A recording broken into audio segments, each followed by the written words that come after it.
ओर जाएंगे मेरे प्रिय भाई बहन। हामी बाइबल अनुसन्धान गर्दैछौँ। अब हम लोग बाइबल अध्ययन में जा रहे हैं लगातार कल से। अनि हिजो हामीले दानियल 1 अध्यायलाई हेरिसकेका और छौँ। कल हम संपूर्ण रूप से दानियल 1 अध्याय को हम लोग अध्ययन कर चुके हैं। आज हामी रोचक एकदमै मनपर्दो दानियल 2 छ। आज जो रोचक और हमारा मन पसंदीदा जो स्टडी है जो है दानियल का 2 अध्याय। अनि दानियल 2 अध्यायले धेरै कुरालाई दर्शाउँछ। ये दानियल 2 अध्याय में बहुत से बातों को प्रकाशन को यहाँ दर्शाया गया है। अनि दानियल 2 अध्यायले चाहिँ मण्डलीको जगलाई पनि बसाल्दै जो गएको छ। दानियल 2 अध्याय का जो है मंडली कलीसिया का जो पिलर है उसको भी वो जग बैठाने का काम कर रहा है। अनि यसकारणले आज हामी दानियल 2 लाई अध्ययन गर्नेछौँ। इसलिए दानियल 2 को हम लोग अध्ययन करने वाले हैं। अब हामी दानियल 2 अध्यायलाई हेरिरहेका छौँ। अब हम लोग दानियल 2 अध्याय को पढ़ने जा रहे हैं।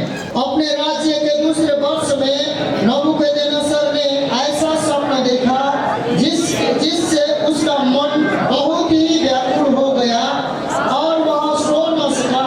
तब राजा ने आज्ञा दी कि ज्योतिषी, तांत्रिक, टोन्हे और वस्तु बुलाए जाए कि वे राजा को उसका सपना बताएं। इसलिए वे आए और राजा के सामने हाजिर हुए। तब राजा ने उनसे कहा, मैंने एक सपना देखा है और मेरा मन व्याकुल है कि सपना को कैसे समझूं। अब यहाँनिर राजा नेबुकदनेस्सरको दोस्रो शासनकाल भन्दैछ। नबूकदनेस्सर राजा का दूसरा शासनकाल है ये। अनि यो दोस्रो शासनकाल भनेको चाहिँ म यो विश्वास गर्छु, ये दूसरा शासनकाल मैं ये विश्वास करता हूँ यो चाहिँ उसको राज्यको शासनको स्थापना भएको काल होइन। वो उसका जो राज्य का स्थापना जो किया गया वो काल नहीं है। तर यो दोस्रो शासन चाहिँ इजरायलमाथि चढाइ गरेको भनेको। ये दूसरा शासनकाल का मतलब है कि ये इजराइल के देशों में इसने चढ़ाई किया है। इजरायलमा उसले शासन गरेको अब 2 वर्ष लगभग पुग्दैछ भनेको। अब यहाँ इसका कहने का मतलब कि इजराइल लोगों पर जो नबूकदनेस्सर राजा जो बाबेल का राजा है वो 2 साल से शासन कर रहा है। इसका मतलब ये 2 है साल पुग्यो। 2 साल पूर्व चुका है। अनि त्यो 2 साल पुग्दै गर्दाखेरि चाहिँ राजा नेबुकदनेस्सरले चाहिँ सुतिरहेको बेला चाहिँ सपना देखेको छ। उसके बाद वो 2 साल जब पूर्ते गया उसी समय उसने जब नींद में सो रहा था तो उसने एक सपना को देखा। अनि त्यो सपनाले चाहिँ उसको आत्मालाई बडो चिन्तित र घबराहटमा पारिदिएको छ। उस सपना के द्वारा वो बहुत चिंतित और उसका मन व्याकुल और घबराहट में चला गया वो। अनि 2 पदमा राजाले सम्पूर्ण ज्ञानी मानिसहरू, सम्पूर्ण तन्त्र मन्त्र जादु टोना गर्ने मानिसलाई राजाले आफ्नो अगाडि हुकुम गरेर बोलाउँछ। उसके बाद में यहाँ राजा ने 2 पद में राजा ने आज्ञा देकर ज्योतिषी, तांत्रिक, टोन्हे और जो जितना भी है कस्ती लोग जो ज्ञानी बुद्धिमानी बुद्धिजीवी लोग थे उन लोगों को बुलाया गया है राजा के सम्मुख। अनि राजाले तिनीहरूलाई भनेको छ राजा को उन लोगों से बोला, राजा कि मैले एउटा सपना देखेको छु मैं एक सपना देखा हूँ। अनि मेरो आत्मा एकदमै चिन्तित भएको छ त्यो सपनालाई जान्न लागि। उस सपना को मैं जानने के लिए, उस अर्थ को जानने के लिए मेरा मन व्याकुल है और चिंतित है।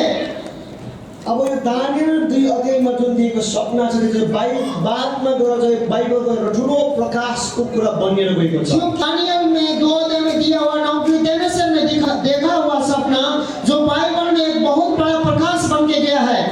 यहाँ ध्यान दिनुहोस् मण्डली, कलीसिया के लोग मुझे ध्यान दीजिए।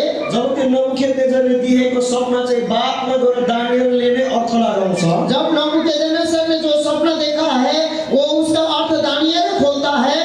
अनि त्यो बादमा गएर बाइबलको एउटा ठुलो भयङ्कर रहस्यको प्रकाश भएको छ। वो बाद में जाकर वो बाइबल में भयंकर जो गुप्त बातों का जो रहस्यमय बातों का प्रकट हुआ है वहाँ। अनि त्यो प्रकाशमा चाहिँ अहिलेसम्म पनि बाइबलको विद्वानहरूले खोजि नै रहेको और छ। वो जो प्रकाश है जो खोला गया प्रकाश अभी भी बाइबल के विद्वान लोग उसको ढूंढ रहे हैं और उसके प्रकाश पर प्रकाश पता लगाने का कोशिश कर रहे हैं। प्रकाशको अन्त नै छैन।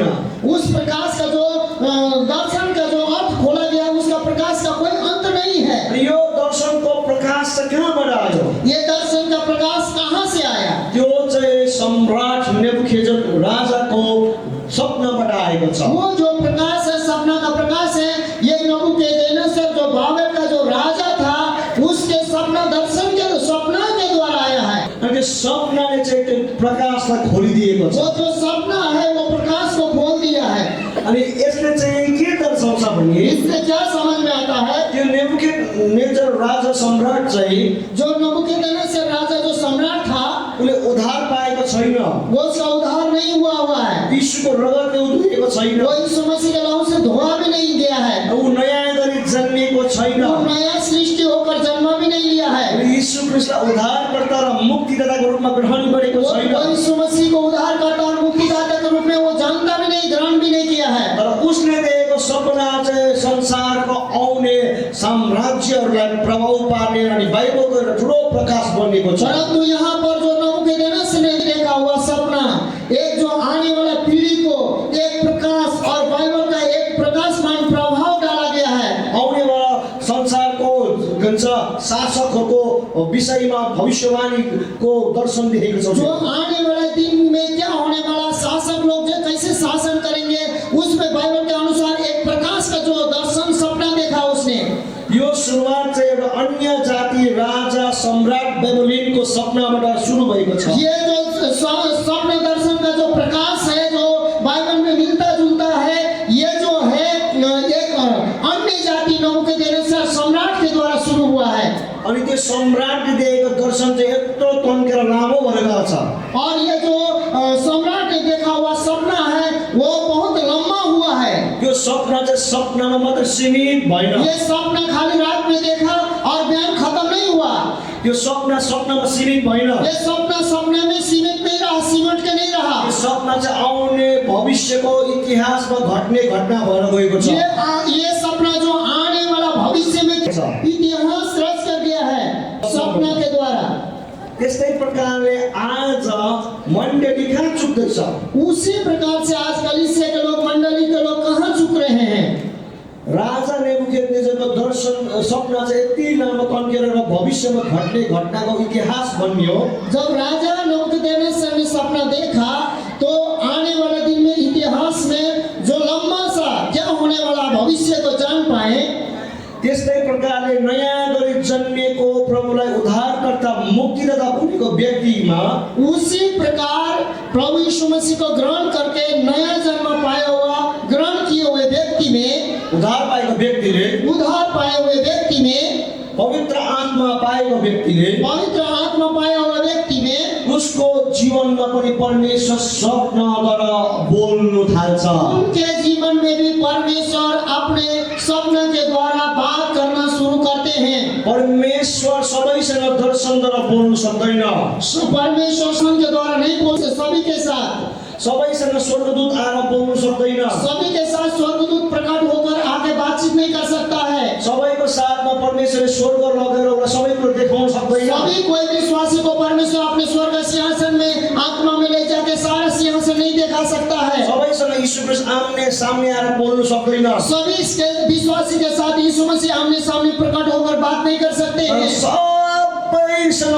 बोल्नु सक्नुहुन्छ परमेश्वर, परंतु सभी के साथ परमेश्वर बोल सकते हैं। त्यसको माध्यम चाहिँ हो राति सुतेको बेलामा स्वप्नद्वारा। वो माध्यम है, रात में सोए हुए सपना के द्वारा परमेश्वर सभी विश्वासी से बात कर सकते हैं। यसकारण तपाईले देख्दै गरेको सपनालाई खेलाइ चाहिँ नसम्झिनुहोस्। इस कारण से आप किसी सपना को देखते हैं तो उसको हल्के में मत लीजिएगा। तपाईले देख्दै गरेको सपनाहरू तपाईले व्यर्थ गर्न सम्झिनुहोस्। वो आपका जो सपना है वो व्यर्थ बातें हैं, नहीं बोलिए।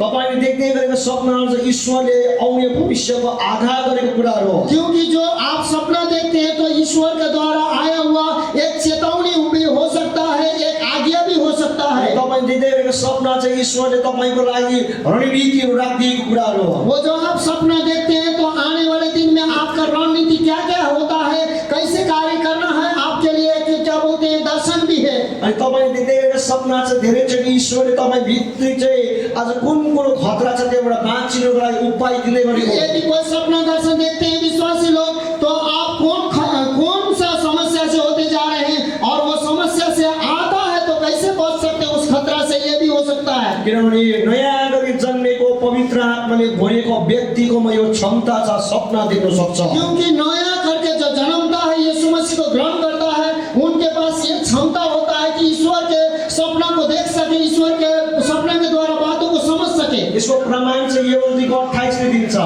इसका प्रमाण योएल 2 का 28 इसका प्रमाण देता है। प्रेरित 2 को 17-18 इसको प्रमाण दिन्छ। प्रेरितों के काम 17-18 पद, 2 का 17-18 पद इसका जो है प्रमाण देता है। पवित्र आत्मा आउँछ, पवित्र आत्मा आएंगे, जवानहरुमाथि खनिन्छ, वो जमाल के ऊपर उड़ेल दिया जाएगा। बुढापाकामाथि खनिन्छ, वो जो बुजुर्ग हैं उनके ऊपर भी उड़ेल दिया जाएगा। दास दासीमाथि खनिन्छ, दास दासी के ऊपर भी उड़ेल दिया जाएगा। नानी र माथि खनिन्छ, और बच्चे लोगों के ऊपर भी उड़ेल दिया जाएगा। भविष्यवाणी दर्शन देख्छ, और भविष्य में दर्शन देखेंगे, भविष्यवाणी बोल्छ, और दर्शन देख्छ, भविष्यवाणी करेंगे और दर्शन को देखेंगे। अन्तमा चाहिँ भन्छ सपनाहरू देख्छ। और अंतिम में कहता है कि सपना देखेंगे, सपना।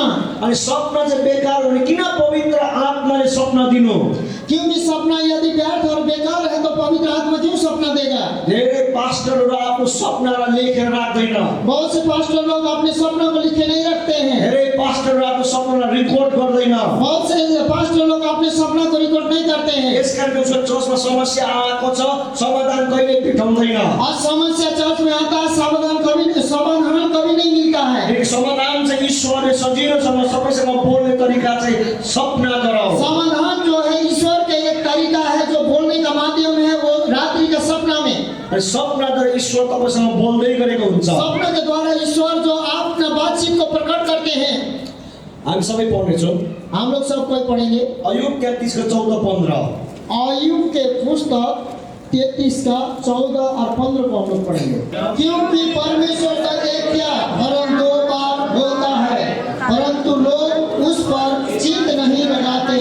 सपना में या रात को दिए हुए दर्शन में, जब मनुष्य घोर निद्रा में पड़े रहते हैं या बिछौने पर सोते समय।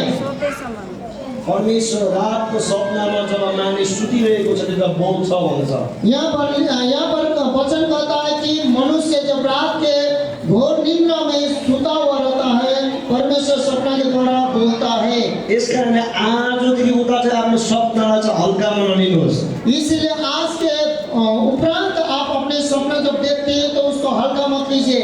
सपना चाहिँ आत्माको अलौकिक संसारसँग जोडिने एउटा तरिका हो। सपना है जो अलौकिक, जो सुपरनेचुरल अलौकिक, जो दुनिया में, आत्मिक दुनिया में जुड़ने का एक विश्वासी का माध्यम है। यसकारण सपना चाहिँ तपाईको एक दरवाजा हो, तपाईँ आत्माको अर्को संसारभित्र पस्ने। वो जो सपना एक है कि जो आत्मिक दुनिया में प्रवेश करने का एक आपके लिए द्वार है। बाइबलले भन्छ पहिला आत्माको संसारमा घटना गर्छ, त्यहाँदेखि मात्रै देखिने संसारमा घटिन्छ। और बाइबल कहता है कि पहले आत्मिक संसार जो अनदेखी संसार में घटना घटता है, तभी देखने वाला संसार में घटना घटता है। यदि सपनामा तपाईलाई किन परमेश्वरले सबै कुरो देखाएको? किनकि आत्माको संसारमा अब यो हुन लागेको छ भने तपाईँ देखाउँदै गयो। कभी-कभी परमेश्वर इसलिए दिखाते हैं विश्वासी को कि सपना के द्वारा कि अब संसार में ऐसा होने जा रहा है। आत्माको संसारमा तपाईले त्यसलाई चाहिँ ध्यान दिनुभयो भने, यदि आत्मा के संसार में आप ध्यान पूर्वक से उसको अध्ययन करते हैं, यदि ध्यान करते हैं, जब तपाईँ जाग्नुहुन्छ, जब आप उसको देखकर जागते हैं, जब तपाईँ प्रार्थना गर्ने तपाईले तरिका भेटाउनुहुन्छ, जब आप प्रार्थना करने का उसको तरीका आपको मिलता है, तपाईँले आत्मामा यदि कुनै प्रकारको नराम्रो घटना हुँदैछ भने तपाईँको प्रार्थनाले आत्माको संसारमा पनि त्यसलाई प्रभाव पारिदिन्छ। उसी प्रकार आप बुरे जो शैतानिक आत्मा की शक्तियों को आप देखते हैं, यदि आपको प्रार्थना का ज्ञान है तो उसके अनुसार यदि प्रार्थना करते हैं तो आत्मिक संसार में आपका प्रार्थना के द्वारा वहां पर प्रभाव डाल देगा। त्यो आत्माको संसारमा तपाईले जित्नु थालेपछि पृथ्वीमा त्यो घटना तपाईको जीवनमा कहिले घट्दैन। उसके बाद में जब आत्मा के संसार में आप उस प्रार्थना के द्वारा जब विजय प्राप्त करते हैं तो वो पृथ्वी में जो अनदेखी संसार में जब आप आत्मिक दुनिया में उसमें विजय पाते हैं तो यहाँ पर वो घटना नहीं घटेगा, आप वहीं पर रोक देंगे। तर आत्माको संसारमा पसेर पनि तपाईँ वास्तै गर्नुहुन्न भने त्यो घटना तपाईमा घट्छै। परंतु आत्मा के संसार को आपको दिखाया गया, उसको वास्तविक कोई मतलब नहीं रखते हैं, उसके बाद में भी आत्मा में प्रवेश करके उसको रोक नहीं पाएंगे तो आपको देखेंगे कि पृथ्वी में, आपके जीवन में या कलीसिया में घटते हुए देखेंगे। त्यो चाहिँ ईश्वरको दोष है, त्यो तपाईको दोष। क्योंकि वो ईश्वर का दोष नहीं है, ईश्वर ने तो आप पर प्रकट कर दिया है, लेकिन आपने उसको रोक नहीं सका, इसलिए आपने उसको अब भोगना पड़ा, इसलिए ईश्वर का दोष नहीं है। अब यसलाई अझै मोहर लाउँछु म अब इसमें और हम छाप लगा देते हैं। गन्ती 12 को 6 द्वारा इसमें गिनती 12 का 6। तब यहोवा ने कहा, मेरी बातें सुनो, यदि तुम में कोई भविष्यवक्ता हो तो उस पर मैं यहोवा दर्शन के द्वारा अपने आप को प्रकट करूंगा या सपनों में उससे बातें करूंगा। यहाँ हेर्नुहोस्, स्वप्नद्वारा म बात गर्छु भन्ने कुरालाई पक्रिनु छ यहाँ। अब यहाँ पर क्या लिखा है, जो सपना में मैं बात करूंगा, इस बातों को आप पकड़ लीजिए। सपना में बात गर्नुलाई यसरी बोल्दैन यो कुरा। स्वप्नद्वारा बात गर्छु। स्वप्न के द्वारा मैं बात करूंगा, इस बात को पकड़ लीजिए। कति गहिरो कुरा। यहाँ मैं सपना के द्वारा बात करूंगा, ये बहुत गहरी बात है। तपाईले अहिलेसम्म आफ्नो सपनालाई किन चाहिँ सम्झिँदै हुनुहुन्थ्यो भने क्या इस वक्त तक आप अपने सपना को आप पूरी रीति से मतलब एक खेल समझ रहे थे और उसको हल्के में ले रहे थे? आजदेखि याद गर्नुहोस्, परमेश्वर तपाईसँग सपनाद्वारा बातचित गर्दैछ। आज से उपरांत तो परमेश्वर आपसे सपना के द्वारा बातचीत करेंगे। आफ्नो सपनालाई तपाईले हल्कामा नलिनुहोस्। अपना सपना को अब आप हल्के में नहीं लीजिए, उसको सीरियस लीजिए। अब हामी दानियल 2 मा जाउँ। अब फिर से हम लोग दानियल 2 अध्याय में चले जाते हैं। राजा नेबुकदनेस्सरले सपना देख्यो। वहाँ पर राजा नबुकदनेस्सर जो है सपना को देखता है। यो मान्छे प्रभु नपाएको मान्छे अन्य जातिले देखेको सपना हो। ये प्रभु को नहीं जानता, ये अन्य जाति में से आता है, इसी ने देखा है वो सपना। तर यो मान्छे आफ्नो सपनामा कति गम्भीर भइरहेछ। परंतु ये व्यक्ति जैसे ही सपना वो देखता है, ये सपना में बहुत गंभीर हुआ है और सीरियस हो गया है। अहिलेको मान्छेले एकै देख्यो बेकारको हाउडेको भनेर चिया खान थाल्छ। और अभी बोलते हैं सपना तो देखे, क्या देखे पता भी नहीं है, लाओ ना चाय पीते हैं, पीने लगते हैं। तर यो सम्राट जसको अधीनमा सारा संसार छ, जो कि राजा जो सम्राट है, सारे दुनिया को वो कब्जा करके बैठा है, उसले यो भन्नु सक्यो। वो भी बोल सकता है, कुछ भी देखे वो ऐसे बोल सकता है, चिया ल्याऊ चिया खाऊ। लाओ लाओ कुछ भी लाओ पीते हैं। सम्राट हो, मलाई कसले के गर्छ? मैं राजाओं का राजा ही हूँ, क्या करेगा मुझे? कोई कुछ नहीं करेगा। तर सम्राट चाहिँ सपनालाई हल्कामा लिन्छ। परंतु ये सम्राट जो सपना देखता है वो हल्के में नहीं लेता। हो उनीहरू अन्य जाति हो, यहोवालाई चिन्दैन थियो। परंतु हाँ है, वो लोग अन्य जाति थे, वो यहोवा जीवित जिनका परमेश्वर को नहीं पहचानते। र उनीहरूलाई प्राचीन समयदेखि उनीहरूको गुरुले उनीहरूलाई सिकाएको थियो। क्योंकि प्राचीन काल के समय से उन लोगों का जो गुरु होता था, राजा को शिक्षा देने वाला, उन्होंने ये बातों को सिखाया था। जब पनि सपना विचित्र र एकदम अप्ठ्यारो सपना आउँछ, जो सपना विचित्र और एकदम डरावना या तो तुम्हें बेचैन करने वाला सपना आएगा, त्यो चाहिँ स्वर्गकोमा बस्ने एउटा देवता तिमीसँग बोल्दैछ भनेर जो ये समझना कि जो स्वर्ग में विराजमान होने वाला एक महान सबसे ऊपर एक देवता है, वही बात करता है। उसले चाहिँ गुरुले सिकाएको कुरा यति गम्भीरसँग लिँदैछ। वो जो गुरु ने कैसे शिक्षा लिया था, वो बातों को गंभीर प्रकार से उसने लिया।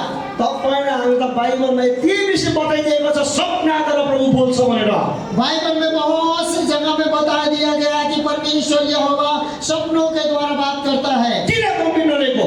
क्यों हम लोग गंभीर नहीं लेते हैं? किनकि सपनाभित्र तपाईँको समाधान छ। सपना के अंदर में आपका जो समस्या का समाधान है, आजदेखि देखेको सपनालाई अब लेख्न थाल्नुहोस्, प्रार्थना गर्न थाल्नुहोस्। आज के उपरांत जो भी आप देखते हैं उसको लिखिए और उसको अर्थ खोलने के लिए प्रार्थना भी करना शुरू कीजिए।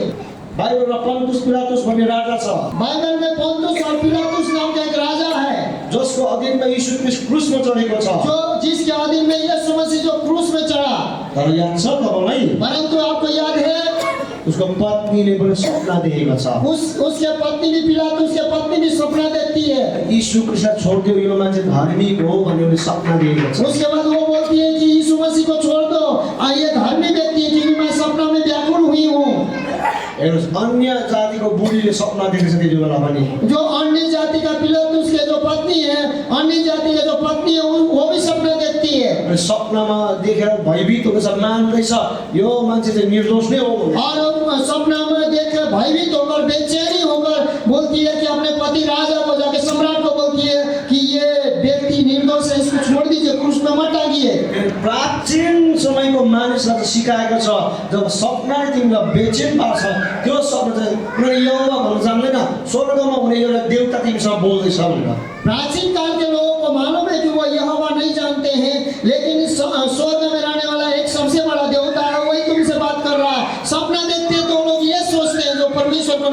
हैं। यस कारणले तपाईँ र हाम्रो सपनालाई पनि हामी व्यर्थ बनाउँदैनौँ। इसी कारण से हम लोग जब सपना देखते हैं उसको व्यर्थ और हल्के में न ले।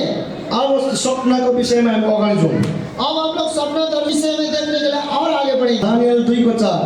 दानियल 2:4 पद को हम लोग पढ़ेंगे। तब कसदियों ने राजा से आरामी भाषा में कहा, हे राजा, तू चिरंजीवी रहे, अपने दासों को सपना बता और हम उसका अर्थ बताएंगे। त्यहाँनिर हेर्नुहोस् है, उसको त्यहाँ ज्योतिषीहरू आएर भन्छ आरामी। अघि मैले तपाईँलाई हिजो फर्स्ट डेमा भने आरामिक भाषा पनि बाइबलको एउटा मुख्य भाषा हो। मैंने कल बताया कि आरामी भाषा भी एक बाइबल लिखने में एक मुख्य भाषा है। अनि मैले हिजो तपाईँलाई बताएँ बाइबलको 4टा मुख्य भाषा छ। कल मैंने बाइबल का जो लेखक में 4 जो भाषा है बहुत मेन है, मुख्य है बताया। आउँदैछ आरामिकको कुरा आउँदैछ। यहाँ भी आरामी भाषा का बात आ रहा है। यहाँ पर मैले भने दानियलको पुस्तक चाहिँ 6 अध्यायसम्म चाहिँ आरामिक भाषामा नै लेखेको। 6 अध्याय तक, 1 से लेकर 6 अध्याय तक दानियल का पुस्तक आरामी भाषा में लिखा है। त्यहाँदेखि 7 देखि उता चाहिँ हिब्रूमा लेखेको छ। जो 7 पद से लेकर 12 पद इब्रानियों में लिखा है। त्यहाँदेखि उता चाहिँ अन्तिम दिनको भविष्यवाणीहरू स्वर्गदूतको घटनाहरू छ। उसके बाद अंतिम दिन का भविष्यवाणी और स्वर्गदूतों का जो घटना है वहाँ पर। अनि त्यो मान्छेहरू आरामिक भाषामा भन्छ, राजन तपाईँले हामीलाई सपना बताउनुहोस्, हामी तपाईँलाई उल्था गरिदिन्छु भन्छ। यो आरामी भाषा में आकर जो कहता है कि हे राजा, सपना बताइए, हम लोग अर्थ बता देंगे। 5 पद हामी हेर्नेछौँ। अब 5 पद को हम लोग पढ़ेंगे। राजा ने कसदियों को उत्तर दिया, मैं यह आज्ञा दे चुका हूँ कि यदि तुम अर्थ समेत सपना को न बताओगे तो तुम टुकड़े टुकड़े किए जाओगे और तुम्हारे घर फुकवा दिए जाएंगे। अब हेर्नुहोस् है, पुजारीहरू ज्ञानी मान्छेहरू बोलाएर राजाले आज्ञा गरेर उनीहरू आयो। जितने भी ज्योतिषी, ज्ञानी, टोलने, तांत्रिक, जितना भी ज्ञान बुद्धिमान लोग थे, राजा के सम्मुख राजा ने बुलाया और राजा के सम्मुख आ गए। उनीहरूले सम्झेको थियो, राजाले बोलायो, राजाले केही सपना भन्छ अनि हामी पनि त्यो राजालाई त्यो सपनाको यताउता मसला हालेर के हालेर बताइदिने, राजा खुसी हुन्छ, हामी इनाम पाउँछौँ। तांत्रिक ज्योतिषी जो आपके हिंदी बाइबल में चला गया वो एग्जैक्ट वर्ड नहीं है। एस्ट्रोनॉट, मैजिशियन एंड साइंटिस्ट कहा है। इसका मतलब वो सरक छाप बाबा नहीं, वो जो आज का साइंटिस्ट होता है ना, जो मौसम परख लेता है, नासा का साइंटिस्ट, उस तरह का ज्ञानी लोग कहने का मतलब है। यिनीहरूले सोचेको थियो राजाले सपना भन्छ, हामी त्यसलाई यताउता कसरी हुन्छ मिलाएर भनिदिन्छौँ, राजाबाट हामी इनाम पाउँछौँ सोचिरहेको थियो। ये लोग ऐसा सोच के आए थे, हम लोग राजा से पूछेंगे क्या सपना है, वो सपना बताएगा, उसके बाद उसका अर्थ हम लोग मिर्च मसाला लगाएंगे, इधर उधर बताएंगे, उसके बाद राजा खुश हो जाएगा और हम लोग इनाम लेके आएंगे। इसीलिए ये लोग यही सोच के आए थे राजा के सम्मुख। तर यिनीहरूलाई याद थिएन कि सम्राट चाहिँ ज्ञानी मानिसहरूलाई इन्टरभ्यू गर्ने मान्छे हो। क्योंकि इन लोगों को पता नहीं था कि ज्ञानी बुद्धिमान लोगों को ट्रेन करके इंटरव्यू देकर अपने ही काम में वो रखता था। अनि त्यो इन्टरभ्यू लिने सम्राट, ज्ञानले निपुण भएको सम्राट हो यो चाहिँ। क्योंकि इंटरव्यू लेने वाला सम्राट, शिक्षा देने वाला सम्राट, इंटरव्यू लेने वाला सम्राट, ये बहुत बुद्धिमान और ज्ञान से भरा हुआ था। अनि यो सम्राटले पनि चालाकी देखाइदिएको छ त्यहाँ। और यहाँ ये सम्राट ने भी अपना चालाकी दिखा दिया। मैले सपना त देखेको छु, मैं सपना तो देखा हूँ, तर त्यो सपना तिमीले बताउँछौ, परंतु इस सपना भी तुम ही बताओगे त्यो सपनाको अर्थ पनि तिमीले बोल्छौ और सपना का अर्थ भी तुम ही लोग बताओगे। यसो गरिने छ भने म तिमीलाई टुक्रा टुक्रा पारिदिन्छु। ये यदि तुम लोग ऐसा नहीं करोगे तो तुम लोगों को काट दूंगा टुकड़ा टुकड़ा करके। तिमीहरूको घरबार सन्तानै आगो लगाइदिन्छु म। मैं तुम्हारा घर परिवार, तुम्हारा जितना भी है, सबको बाल बच्चे सहित परिवार को मैं जला दूंगा। कस्तो भयङ्कर राजा, आप बहुत भयानक राजा है ये, ज्ञानी राजा। वो ज्ञानी राजा है। किनकि उनले जाँच्दैछ परख्दैछ, यो यिनीहरू ज्ञानीहरू भन्छ, कतिको त ज्ञानी छ यिनीहरू। और ये लोग ज्ञानी है तो बोल रहे हैं, लेकिन कितना ज्ञानी है वो परख रहा है। किनकि राजाले सपना भनिदियो भने यिनीहरूले जे पनि भन्नु सक्छ। क्योंकि मैं सपना बता दूं तो ये कुछ भी बोल सकते हैं। तर यिनीहरूलाई पढाउनु लागि चाहिँ राजाले त्यहाँनिर भन्दैछ सपनामा पनि तिमीहरू आफै भन्नेछौ, अर्थ पनि तिमीहरू आफै लाउनेछौ। यहाँ पर बोल रहा सपना भी तुम ही बताओगे, तो उसका अर्थ सब कुछ तुम ही बताओगे। किन त्यो समयको ज्ञानी विद्वानी त्यो विद्वानहरू चाहिँ राज दरबारमा नै उनीहरूलाई घरबार पाउँथ्यो, अनि स्यालेरी पाउँथ्यो, उनीहरूले सुख सुविधा सबै पाउँथ्यो। क्योंकि वहाँ के जितना भी ज्ञान और पता लगाने वाला जो जितने भी लोग हैं, जो सलाहकार लोग हैं, उनको राजघराने में से उनको अलग क्वार्टर मिलता था, सैलरी मिलता था, सुख सुविधा सब कुछ मिलता था। राजाको मनमा चाहिँ यत्रो सुख सुविधा मैले दिइरहेको छु, यिनीहरूलाई मैले ज्ञानीहरू भनेर, यिनीहरूलाई मैले राम्रो व्यक्ति ज्योतिषीहरू राम्रो विद्वान भनेर, तर यिनीहरूले चाहिँ यिनीहरू कतिको विद्वान चाहिँ यिनीहरूले मलाई छल्न चाहिँ खोज्यो भने यिनीहरूको सबै म हडप्ने छु। परंतु यहाँ राजा सोचता है कि इन लोगों को इतना करके मैं दे रहा हूँ और मेरे राज्य के लाभ के लिए, लेकिन मुझे छल करेगा। यदि ये लोग मेरे लिए इतना नहीं कर सकता है, तो इन लोगों को मैं पूरी रीति से नष्ट करने वाला हूँ। कति ज्ञानी राजा यस्तो हामीले यो राजाको विषयमा सोच्दा अनौठो लाग्छ। कस्तो खालको मान्छे यो, किन निर्दयी भएको, यो सपना भनिदिनु नि यसलाई। खासमा चाहिँ त्यति बेलाको सम्राट, यतिको ज्ञानी सम्राट चाहिँ कोही पनि थिएन।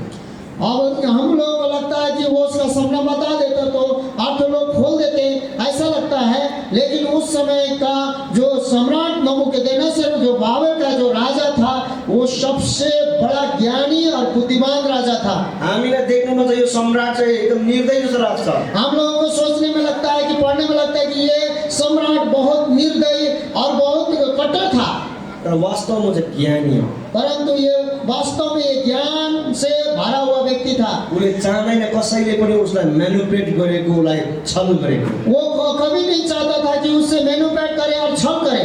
यसकारणले सपना पनि तिमीले बताउँछौ, अर्थ पनि तिमीले खोज्छौ। इसीलिए उसने कहा कि सुनो, मैंने जो देखा है सपना तुम ही बताओगे, उसका अर्थ भी तुम ही बताओगे, नत्र म टुक्रा टुक्रा गरिदिन्छु। नहीं तो तुमको मैं नाश करने वाला हूँ, खत्म करने वाला हूँ। तिमीहरूको घरबार सब आगो लगाइदिन्छु। मैं तुम्हारा परिवार के साथ सबको जला दूंगा, जला डालूंगा, आग लगा दूंगा। अब 6 हामी पढ्नेछौँ।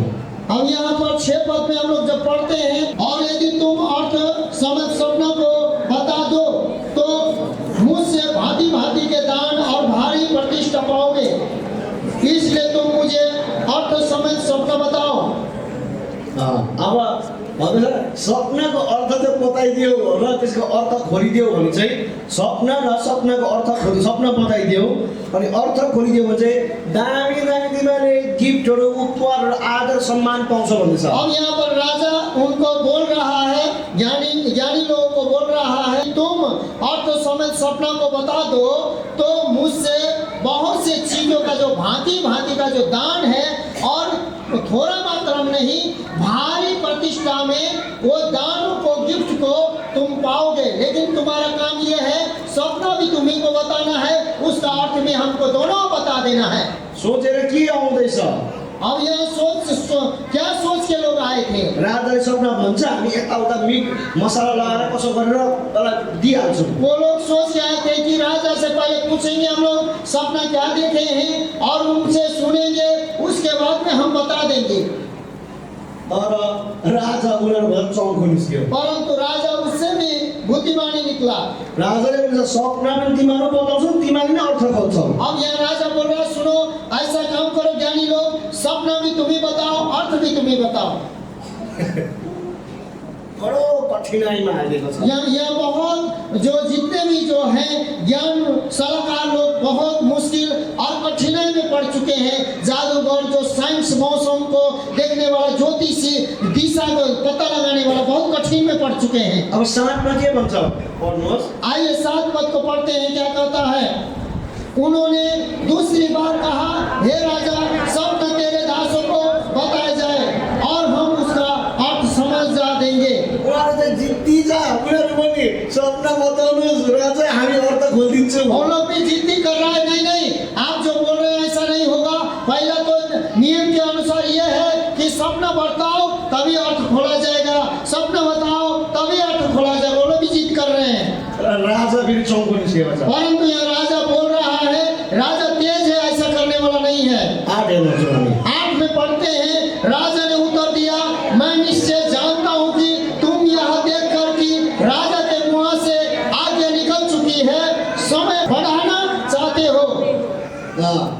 याद छ मलाई तिमीहरू राजाको हुकुम निस्किसकेको छ यसकारण तिमीहरू समय माग्न लागि आफू बाँच्न लागि समय मागेको तिमीहरूले चाहिँ अब यहाँ राजा बोल रहा सुनो, मैं कुछ नहीं सुनूंगा क्योंकि मैंने जो आज्ञा तुम्हें मार डालने का खत्म करने का आज्ञा दिया है, लेकिन तुम समय बढ़ाने के लिए ज्यादा दिन जीने के लिए बार बार मुझसे जिद्दी कर रहे हो, ऐसे राजा बोल रहा है।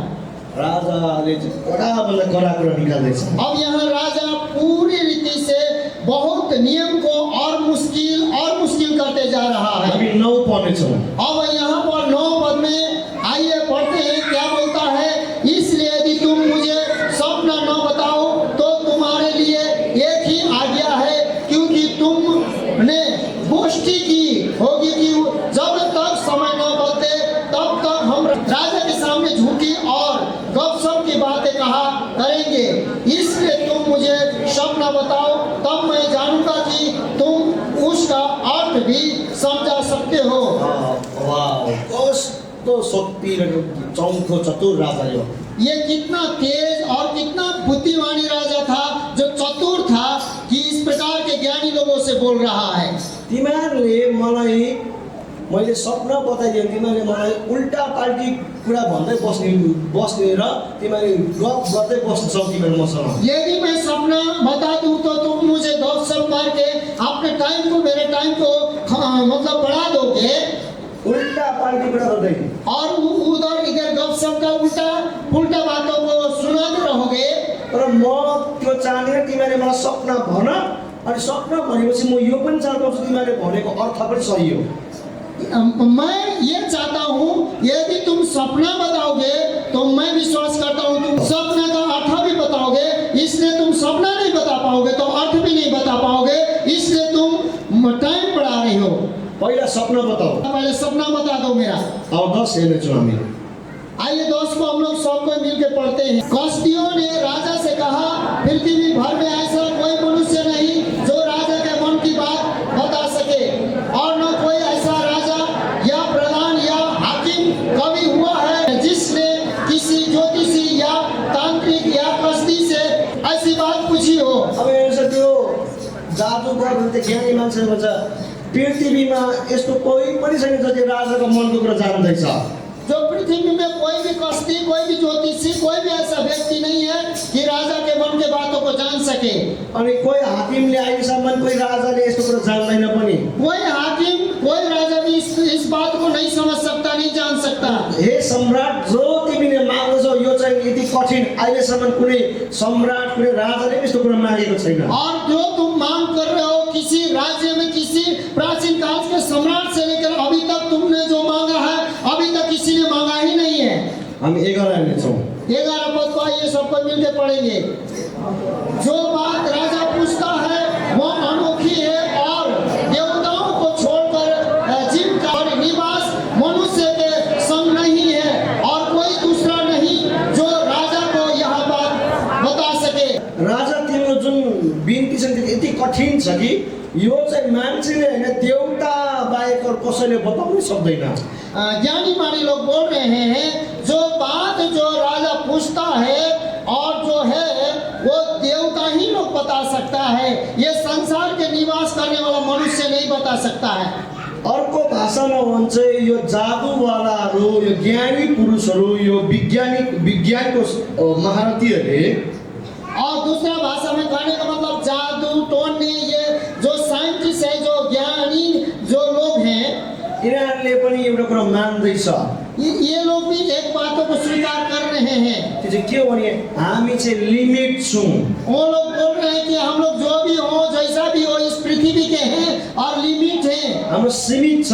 हमारा जो भी हालत है जो सीमित है, तर यो सबै कुरो असीमित चाहिँ देवता मात्रै हो भन्दैछ। और ये सब असीमित जो बातें जो आप पूछ रहे हैं ये देवता ही कर सकता है।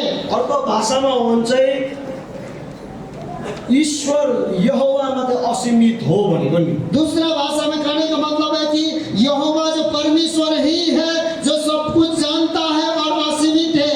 यसले चाहिँ के बुझाउँछ नि संसारको सबै कुरो सीमित छ प्रिय हो। इससे क्या समझ में आता है मेरे प्रिय मित्रों भाइयों बहनों, जो संसार का जो भी कुछ है वो सीमित है। संसारको धन असीमित छ।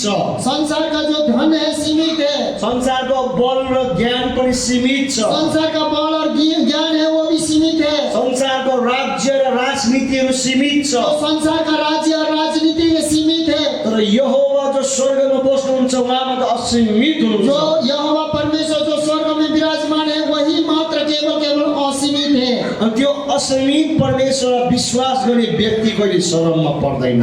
वही असीमित परमेश्वर यहोवा को जो कोई विश्वास करते हैं वो व्यक्ति कभी भी शर्मिंदा नहीं होता और लज्जा नहीं होगा।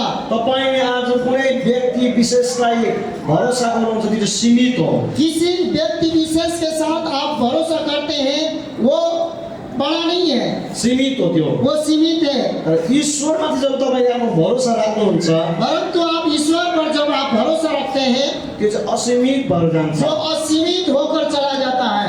आमेन। आमीन। 12-13 पद लेख्छौँ। 12-13 पद को पढ़ेंगे। इस पर राजा ने झुंझुला कर और बहुत ही क्रोधित होकर बाबेल के सब पंडितों के नाश करने की आज्ञा दे दी।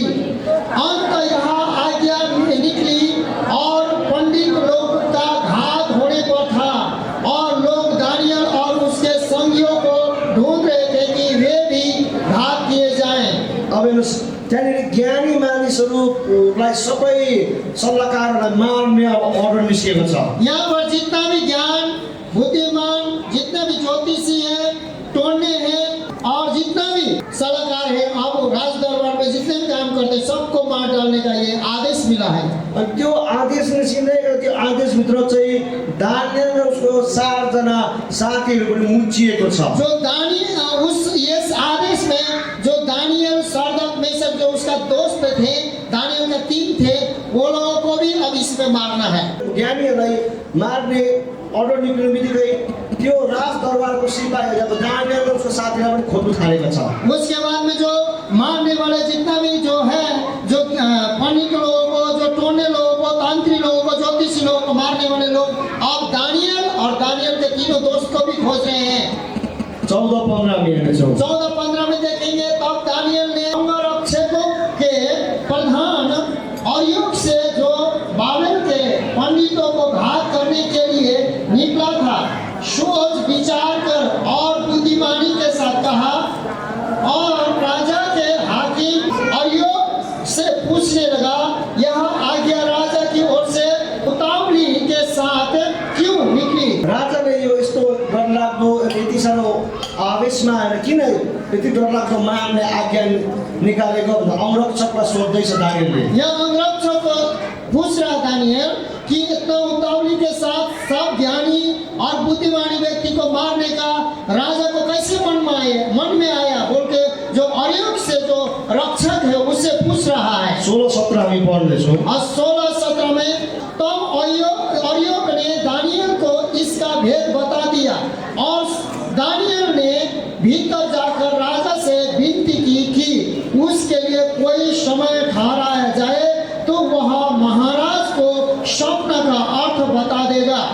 अब दानियल चाहिँ राजा त्यहाँ राजाको अंगरक्षकसँग बात मारिकन पर्मिसन लिएर राजाको त्यहाँ दरबारभित्र पसेको छ। उसके बाद वो अंगरक्षक जो मारने के लिए खोजने आए थे उनके साथ बातचीत करता है उससे जो राजा का मन का जो बात जानता है। उसके बाद दानियल राज दरबार में प्रवेश करने गया है राजा से बातचीत करने के लिए। राजालाई भन्छ हे राजन। उसके बाद राजा को बोलता है हे राजा मलाई केही समय दिनुहोस्, मुझे कुछ समय दीजिए, म राजाको सपनाको अर्थ खोलिदिनेछु। मैं आपके देखा हुआ सपना का अर्थ जरूर खोल दूंगा। आमेन। आमीन। दानियल चाहिँ त्यो समय बेबलिनमा ज्ञानी मानिसहरूको नरसंहारको बेला चाहिँ सङ्कट मोचनको जस्तै प्रकारले उब्रेर निस्केको छ। उस समय दानियल जो ज्ञान और बुद्धिमानी के बीच में जो नरसंहार होने वाले थे वो लोग नष्ट होने वाले थे बुद्धिमानी सलाहकार लोग। उस समय दानियल उन लोगों के लिए उद्धार और मुक्ति देने वाला और मोक्ष देने वाला जैसा ही व्यक्ति होकर खड़ा हुआ है। त्यस्तै प्रकारले दानियल परमेश्वरको डर भई मान्थ्यो। उसी का इस कारण से कि दानियल परमेश्वर का डर और भय मानता था मेरे प्रिय मित्रों, दानियल परमेश्वरको व्यवस्था मोसाबाट लेखेको व्यवस्थालाई पालन गर्थ्यो। दानियल जो यहोवा के लिखा हुआ मूसा के व्यवस्था को पूरी रीति से मानता था। यसकारण त्यो डरलाग्दो विपत्तित समयमा चाहिँ दानियल चाहिँ सबैको लागि सङ्कट मोचन भएको छ।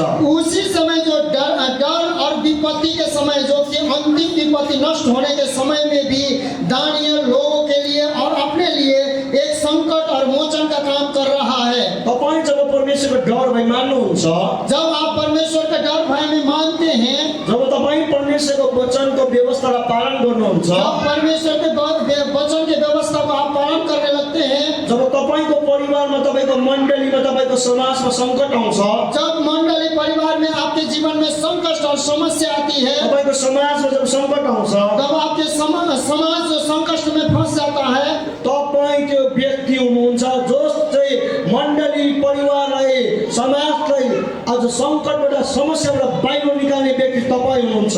जो आप ऐसा व्यक्ति हैं जो कि अपने घर बगल अड़ोसी पड़ोसी अपने परिवार में संकट आता है, समाज में संकट से घेरे हुए रहते हैं, नष्ट हुए लोगों को संकट मोचन का काम करने के लिए, उनका उद्धार करने के लिए, उनको बचाने के लिए वो व्यक्ति आज विश्वासी लोग आप लोग हैं। तपाईँ यहाँ जतिजना हुनुहुन्छ, आप लोग यहाँ जितने भी उपस्थित हैं, तपाईँ यदि परमेश्वरको वचनको आज्ञा पालन गर्नु थाल्नुभयो भने, यदि आप परमेश्वर के वचन के आज्ञा पालन करने लगते हैं, तपाईले आफ्नो जीवनमा परमेश्वरको वचनको प्रभुत्व मुनि राख्नुभयो भने, जो आपने जीवन को परमेश्वर के वचन के प्रभुत्व के अंदर अधीन में जब रखते हैं, तपाईँ चाहिँ आज अरूलाई समस्याबाट निकाल्ने व्यक्ति बनिनुहुन्छ। आप ऐसा व्यक्ति बन जाते हैं, लोग समस्या को समाधान करके उस समस्या से, उस अंधकार से निकलने वाला व्यक्ति आप बन जाते हैं। तर किन आज मण्डली अर्कालाई समस्याबाट निकाल्नु सक्दैन,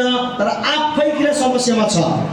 आज क्यों कलीसिया के लोग दूसरों को समस्या में से निकालना चाहिए था, निकाल के लिए आना चाहिए था, परंतु स्वयं अपने का समस्या लेकर क्यों बैठे हुए हैं? किनकि वचनको अधीनमा उसको जीवन छैन, क्योंकि वचन का अधिकार में और अधीन में उनका जीवन नहीं है। अनि वचनको पालन उसको जीवनमा छैन। वचन का पालन उनके जीवन में न होने के कारण, यसकारण ऊ सङ्कट मोचन त उल्टाएको कुरा हो। और इस कारण से वो संकट मोचन होने का बात तो दूर की बात रही, ऊ आफै पनि समस्या र सङ्कटमै छ। वो अपने आप भी संकट में पड़ा हुआ है। छेउको साथीलाई भन्नुहोस्, तपाईँ दानियल जस्तो अरूलाई सङ्कटबाट निकाले हुनुपर्छ। आपने बगल के दोस्त को बोलिए, अपने बगल के व्यक्ति को बोलिए, दानियल के समान समस्या में पड़े हुए व्यक्ति को आप रिहाई करने वाला व्यक्ति होंगे बोल के बोलिए थपथपा के।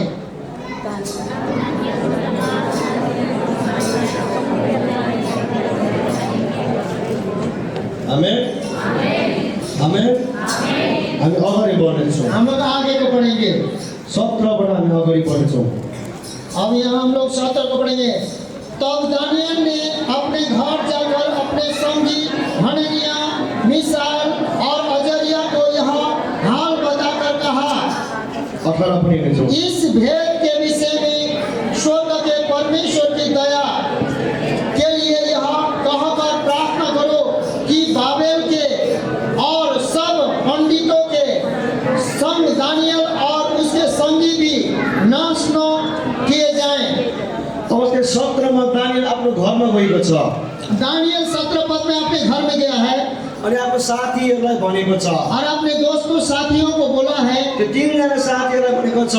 वो 3 व्यक्ति जो साथी लोग हैं उनसे कहा है, दोस्त लोगों को कहा है कि तिमीहरूले पनि परमेश्वरसँग प्रार्थना गर, तुम लोग भी परमेश्वर यहोवा से प्रार्थना करो, ताकि परमेश्वरले रहस्यको र गुप्तको कुरा प्रकट गरिदिउँ, ताकि परमेश्वर जो हम लोग चाह रहे हैं कि गुप्त और रहस्यमय बात हमें प्रकट करे, अनि उहाँको दया हामी माथि आउँ, और उनका दया करुणा हम पर हो, ताकि बेबलिनको ज्ञानी मानिससँग हामी पनि नष्ट नहोस्। क्योंकि ये बात है कि जो बेबीलोन का, जो पावर का जो ज्ञानी बुद्धिमानी लोगों के साथ हम लोग भी नष्ट न हो।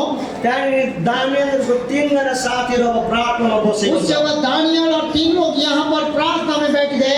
जम्मा 4 जना प्रार्थनामा बसेको जब छ। 4 लोग प्रार्थना में बैठ गए, जवान व्यक्तिहरू, वो जवान लोग थे, यिनीहरू प्रार्थनामा बसेको ये छ। जवान व्यक्ति लोग प्रार्थना में बैठ गए, तर यिनीहरू प्रार्थना बसेको त त्यो बाहिर चाहिँ हाहाकार मचिसकेको छ। परंतु ये प्रार्थना में चुपचाप साल से शांति से बैठे हैं, लेकिन बाहर में सब चिल्लाना चीखना अफरी तफरी मचा हुआ डर के कारण। किनभने राजाको हुकुमले सबलाई त्रासमा पार्दिएको छ। क्योंकि राजा के हुकुम के कारण सबका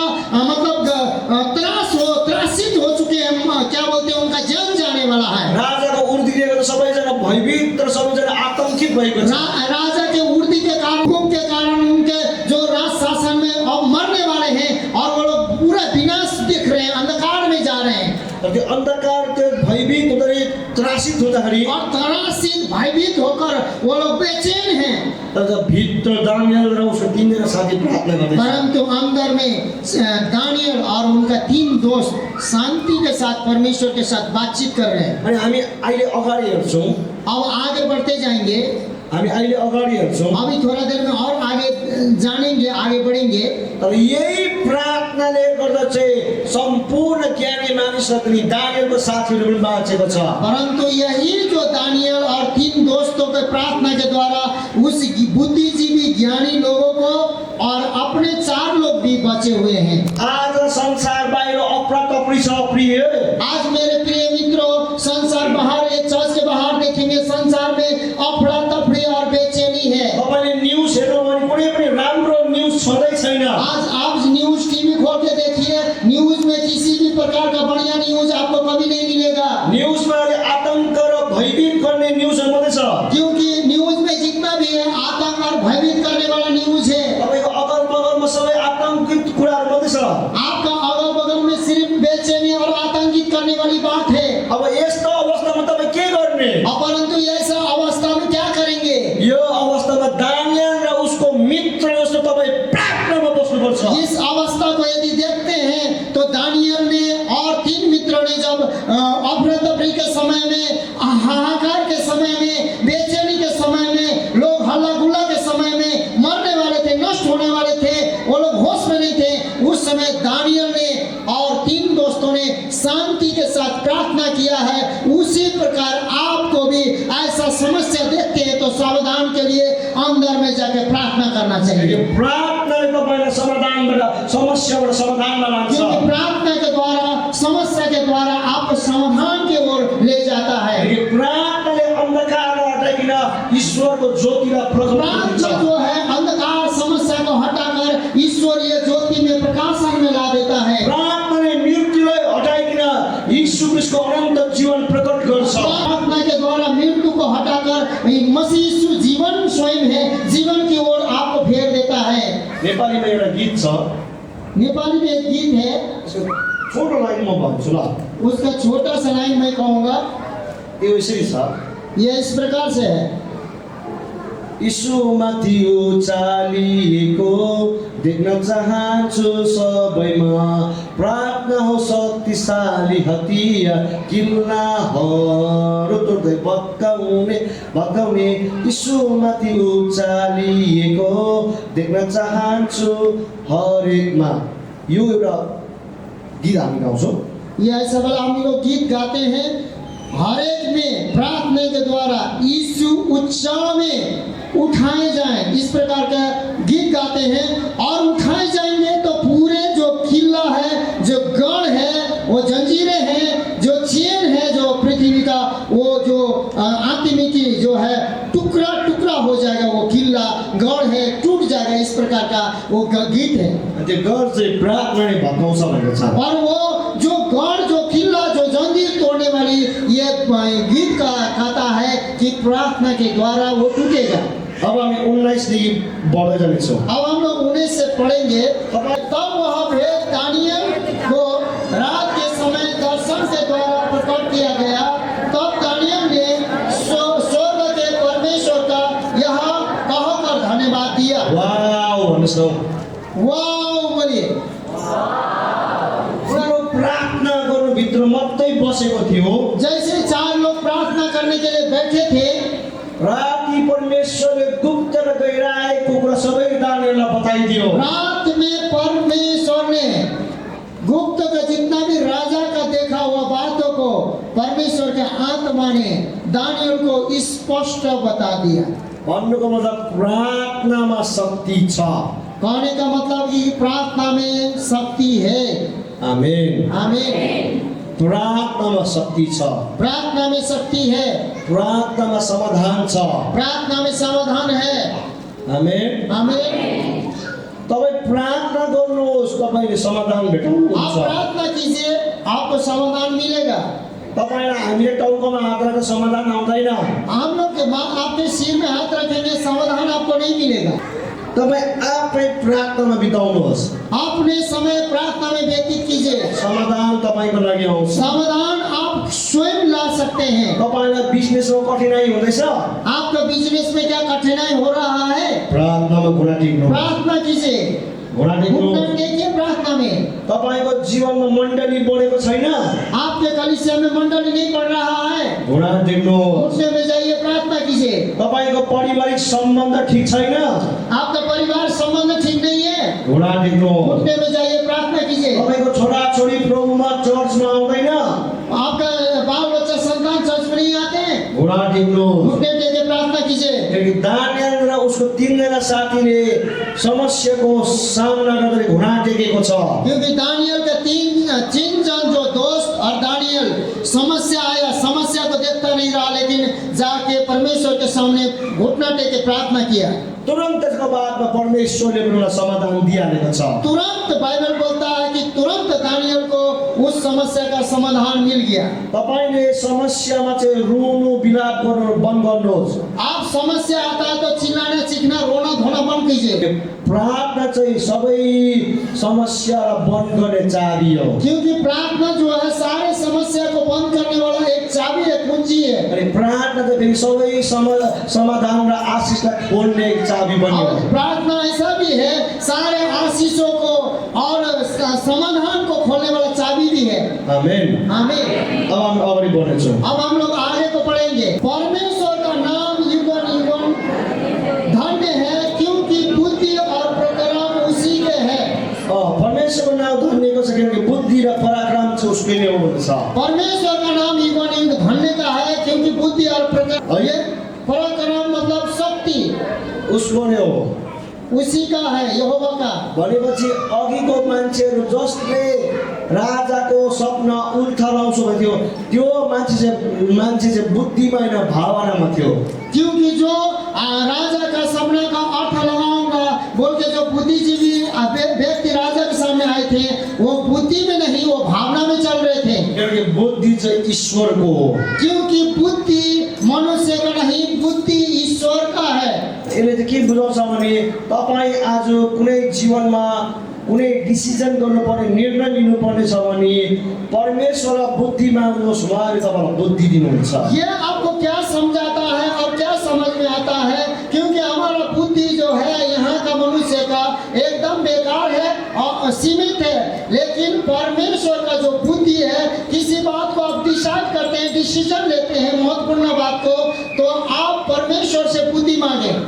तपाईँलाई कुनै निर्णय लिनु कठिन पर्दछ भने परमेश्वरसँग प्रार्थना गर्नुहोस्। आपको किसी निर्णय लेने के लिए कठिनाई पड़ रहा है, तो परमेश्वर के साथ जाके सम्मुख जाके यीशु मसीह के नाम से आप प्रार्थना कीजिए।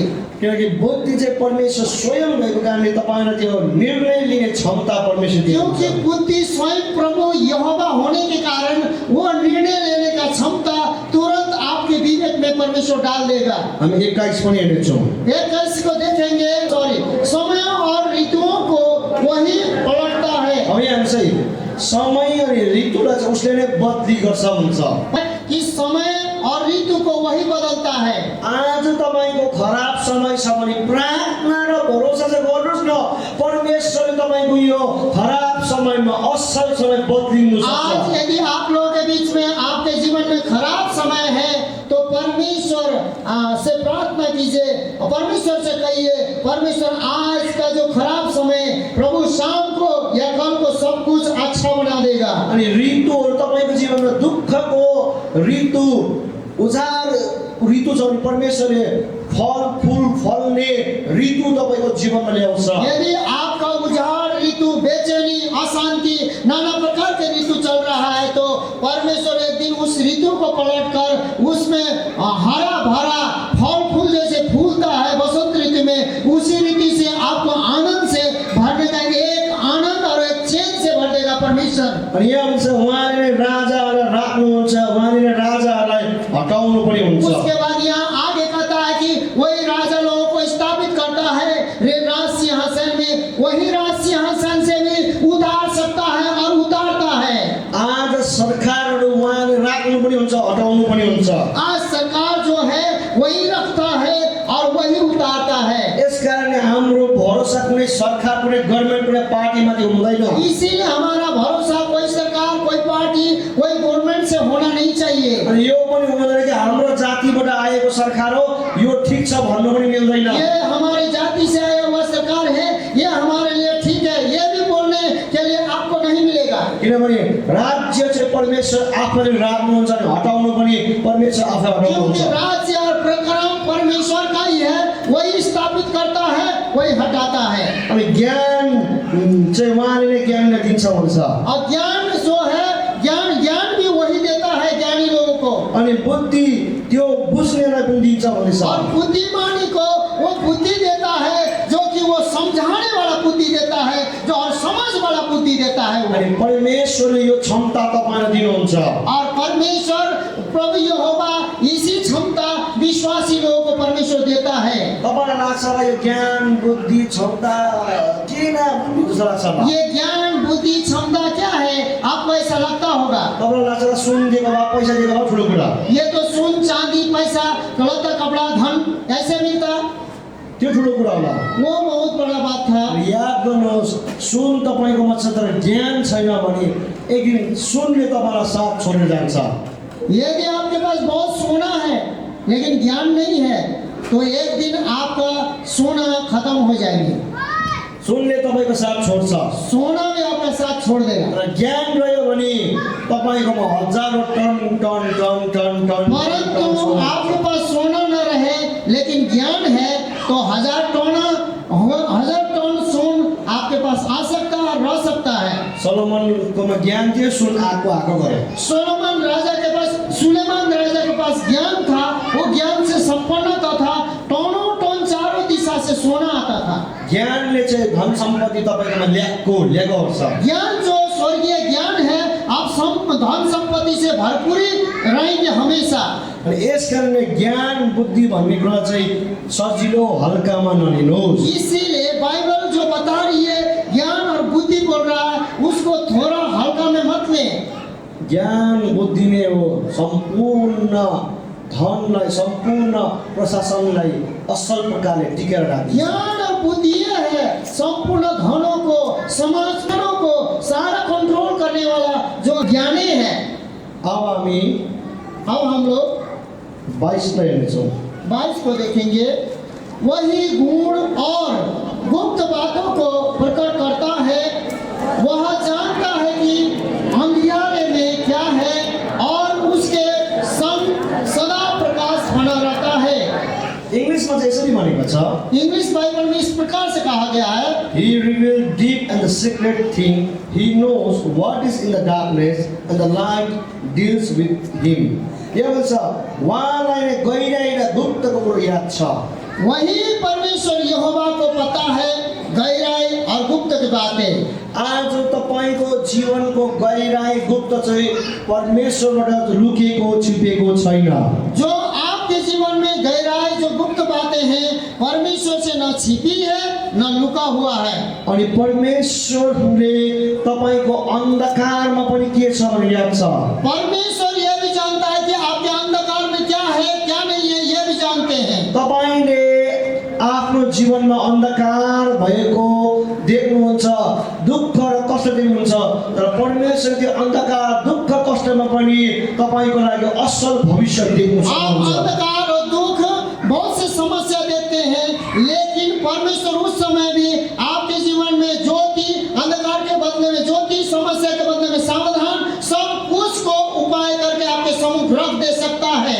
किनकि ज्योति चाहिँ उहाँमा नै विराजमान हुन्छ भनेको छ। क्योंकि ज्योति स्वयं परमेश्वर है और ज्योति उन्हीं में विराजमान है। आमेन। अब यो 23 चाहिँ हामी सबैले एकसाथ भन्नेछौँ, प्रार्थनाको रूपमा गर्नेछौँ। ये 23 जो पद है 2 का 23 ये प्रार्थना के रूप में सबको हम लोग मुंह से पढ़ेंगे एक साथ एक साथ। यसलाई विश्वासको साथमा इसको विश्वास के साथ में बरु आदरको साथमा बहुत आदर सम्मान देते हुए त्यसरी पढ्नुहोस्। ऐसा ही पढ़ेंगे। 1 2 3 हे मेरे पूर्वजों के परमेश्वर, मैं तेरा धन्यवाद और स्तुति करता हूँ, क्योंकि तूने मुझे बुद्धि और शक्ति दी है, और जिस भेद का ढूंढना हम लोगों ने तुझसे मांगा था, उसे तूने मुझ पर प्रकट किया है। तूने हमको राजा की बात बताई है। यो चाहिँ तपाईँको लागि पनि घोषणा हो। तपाईँलाई पनि परमेश्वर ज्ञान बुद्धि दिएर गुप्तको कुरा प्रकट गरिदिनुहुन्छ। ये आपके लिए भी आज घोषणा वचन है। आपके जो शब्द बोले हैं वो घोषणा वचन है। गुप्त और कठिन कठिन बातें भी परमेश्वर आपको भी प्रकट करेंगे। अब हामी 24 हेर्नेछौँ। अब हम लोग सीधे 24 में जाएंगे पद में।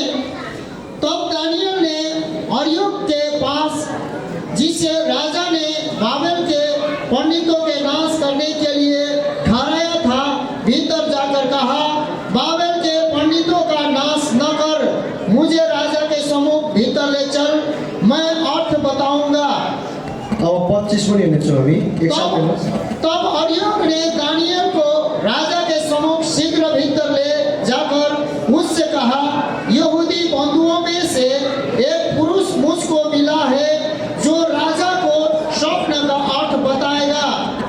अब यहाँनिर राजालाई सिपाहीले भन्दैछ, यहुदी एउटा पुरुष छ जो बन्धुवाईबाट आएको छ, त्यसले चाहिँ तपाईँको अर्थ खोलिदिन्छ भन्दैछ। अब यहाँ राजा को जाकर बोल रहा है, वो एक सिपाही बोल रहा है राजघराना का, मेरे राजा, जो इजराइल में से एक बंधुआई में आप जो लाए थे, वो बंधुआ है, वही आपका स्वप्न और अर्थ को बताने जा रहा है। 26 हामी हेर्नेछौँ। अब 26 में लिखा है, राजा ने दानियल से, जिनका नाम बेलतशस्सर भी था, पूछा, क्या तुझ में इतनी शक्ति है कि जो सपना मैंने देखा है उसे अर्थ समेत मुझे बताए? दानियल ने राजा को उत्तर दिया, जो भेद राजा पूछता है वह न तो पंडित, न तांत्रिक, न ज्योतिषी, न दूसरे भावी बताने वाला राजा को बता सकते हैं, 28 परंतु भेदों का प्रकट करने वाला परमेश्वर स्वर्ग में है, और उसी के नबूकदनेस्सर राजा को बताया है कि अंत के दिनों में क्या क्या होने वाला है। तेरा सपना और जो कुछ तूने पलंग पर पड़े हुए देखा वो यह है, हे राजा, जब तुझको पलंग पर यह विचार आया कि भविष्य में क्या क्या होने वाला है, तब भेदों को खोलने वाले ने तुझको बताया कि क्या क्या होने वाला है। मुझ पर यह भेद इस कारण नहीं खोला गया कि मैं अन्य सब प्राणियों में से अधिक बुद्धिमान हूँ, परंतु केवल इसी कारण खोला गया है कि स्वप्न का अर्थ राजा को बताया जाए और तू अपने मन के विचार समझ सके। हे राजा, जब तू देख रहा था तब एक बड़ी मूर्ति देख पड़ी, और वह मूर्ति जो तेरे सामने खड़ी थी वह लंबी चौड़ी थी, उसकी चमक अनुपम थी और उसका रूप भयंकर था। उस मूर्ति का सिर तो शुद्ध सोने का था, उसकी छाती और भुजाएं चांदी की, उसका पेट और जांघ पीतल की, उसकी टांगे लोहा की, और उसके पांव कुछ तो लोहे के और कुछ मिट्टी के थे।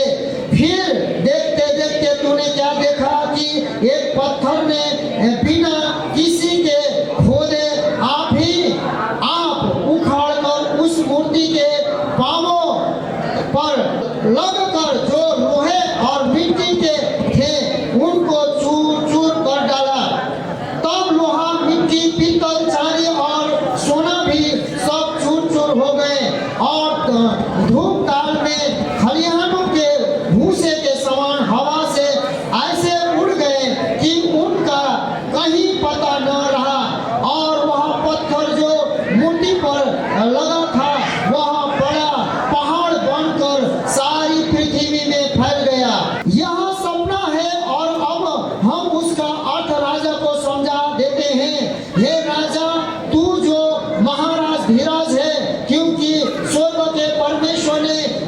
राज्य, सामर्थ, शक्ति और महिमा दी है। और जहाँ कहीं मनुष्य पाए जाते हैं वहाँ उसने उन सभी को और मैदान के जीव जंतु और आकाश के पंछी भी तेरे वश में कर दिए हैं और तुझको उन सब का अधिकारी ठहराया है। यह सोने का सिर तू ही है। दानियलले राजाले देखेको सपनाको अर्थ खोलिदिएको छ। यहाँ पर दानियल जो है राजा नबुकदनेस्सर ने देखा हुआ सपना का अर्थ खोल दिया। अनि त्यो सपना चाहिँ यस्तो प्रकारले कम्मरदेखि यो घोडासम्म फेरि त्यहाँनिर पित्तलको छ। ये कमर से घुटने तक फिर पीतल का है। त्यहाँदेखि त्यो पित्तलको 4 चिरा भएको छ। तपाईँले एउटा ठुलो मूर्ति देखेको छ। उसने बहुत बड़ा मूर्ति देखा है। त्यो मूर्तिको त्यो टाउको चाहिँ एकदम निखुर सुनको छ। वो जो मूर्ति का जो सिर है वो प्योर सोना का है।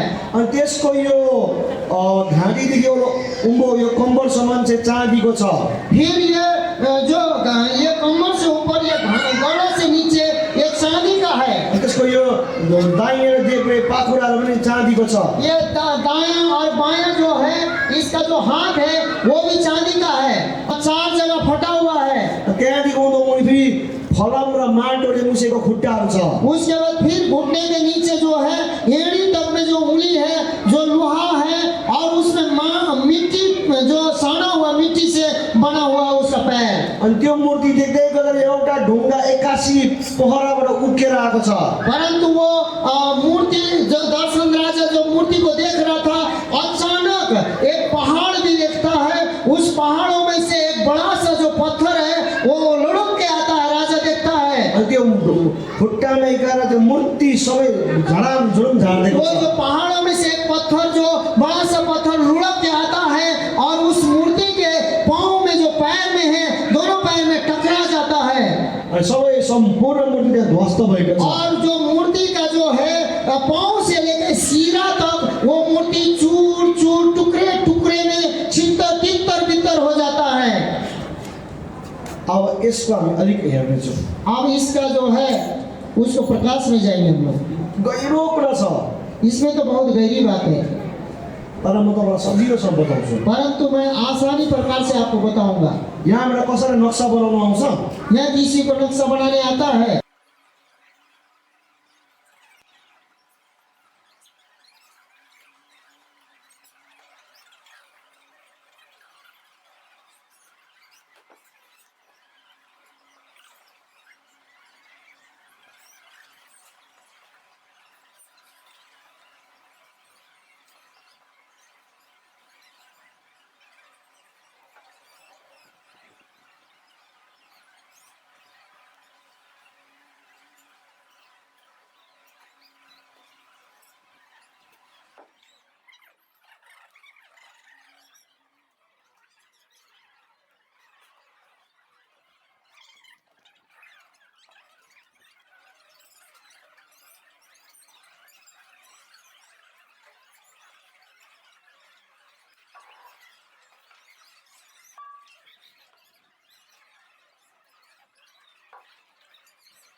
राजा नेबुकदनेस्सरले देखेको दर्शनको मूर्ति चाहिँ यस्तो त थिएन होला।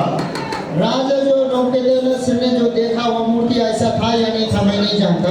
तर देख्नुको भन्नेको तात्पर्य चाहिँ एउटै नै हो। कहने का तात्पर्य एक ही है। राजाले देखेको त ठुलो मूर्ति देखेको थियो। राजा जो देखा था कि बहुत बड़ा मूर्ति देख रहा था। अनि त्यसको टाउको चाहिँ सुनको थियो। और जिसका सिर है उसका जो सिर है सोना का था। यहाँ पर सोनाले दिले सिर चाहिँ सुनको थियो। इसका जो सिर था सोना का था। अनि त्यहाँदेखि यो घाँटीदेखि ओह्रालो यो कम्मरसम्म चाहिँ फेरि चाँदीको थियो।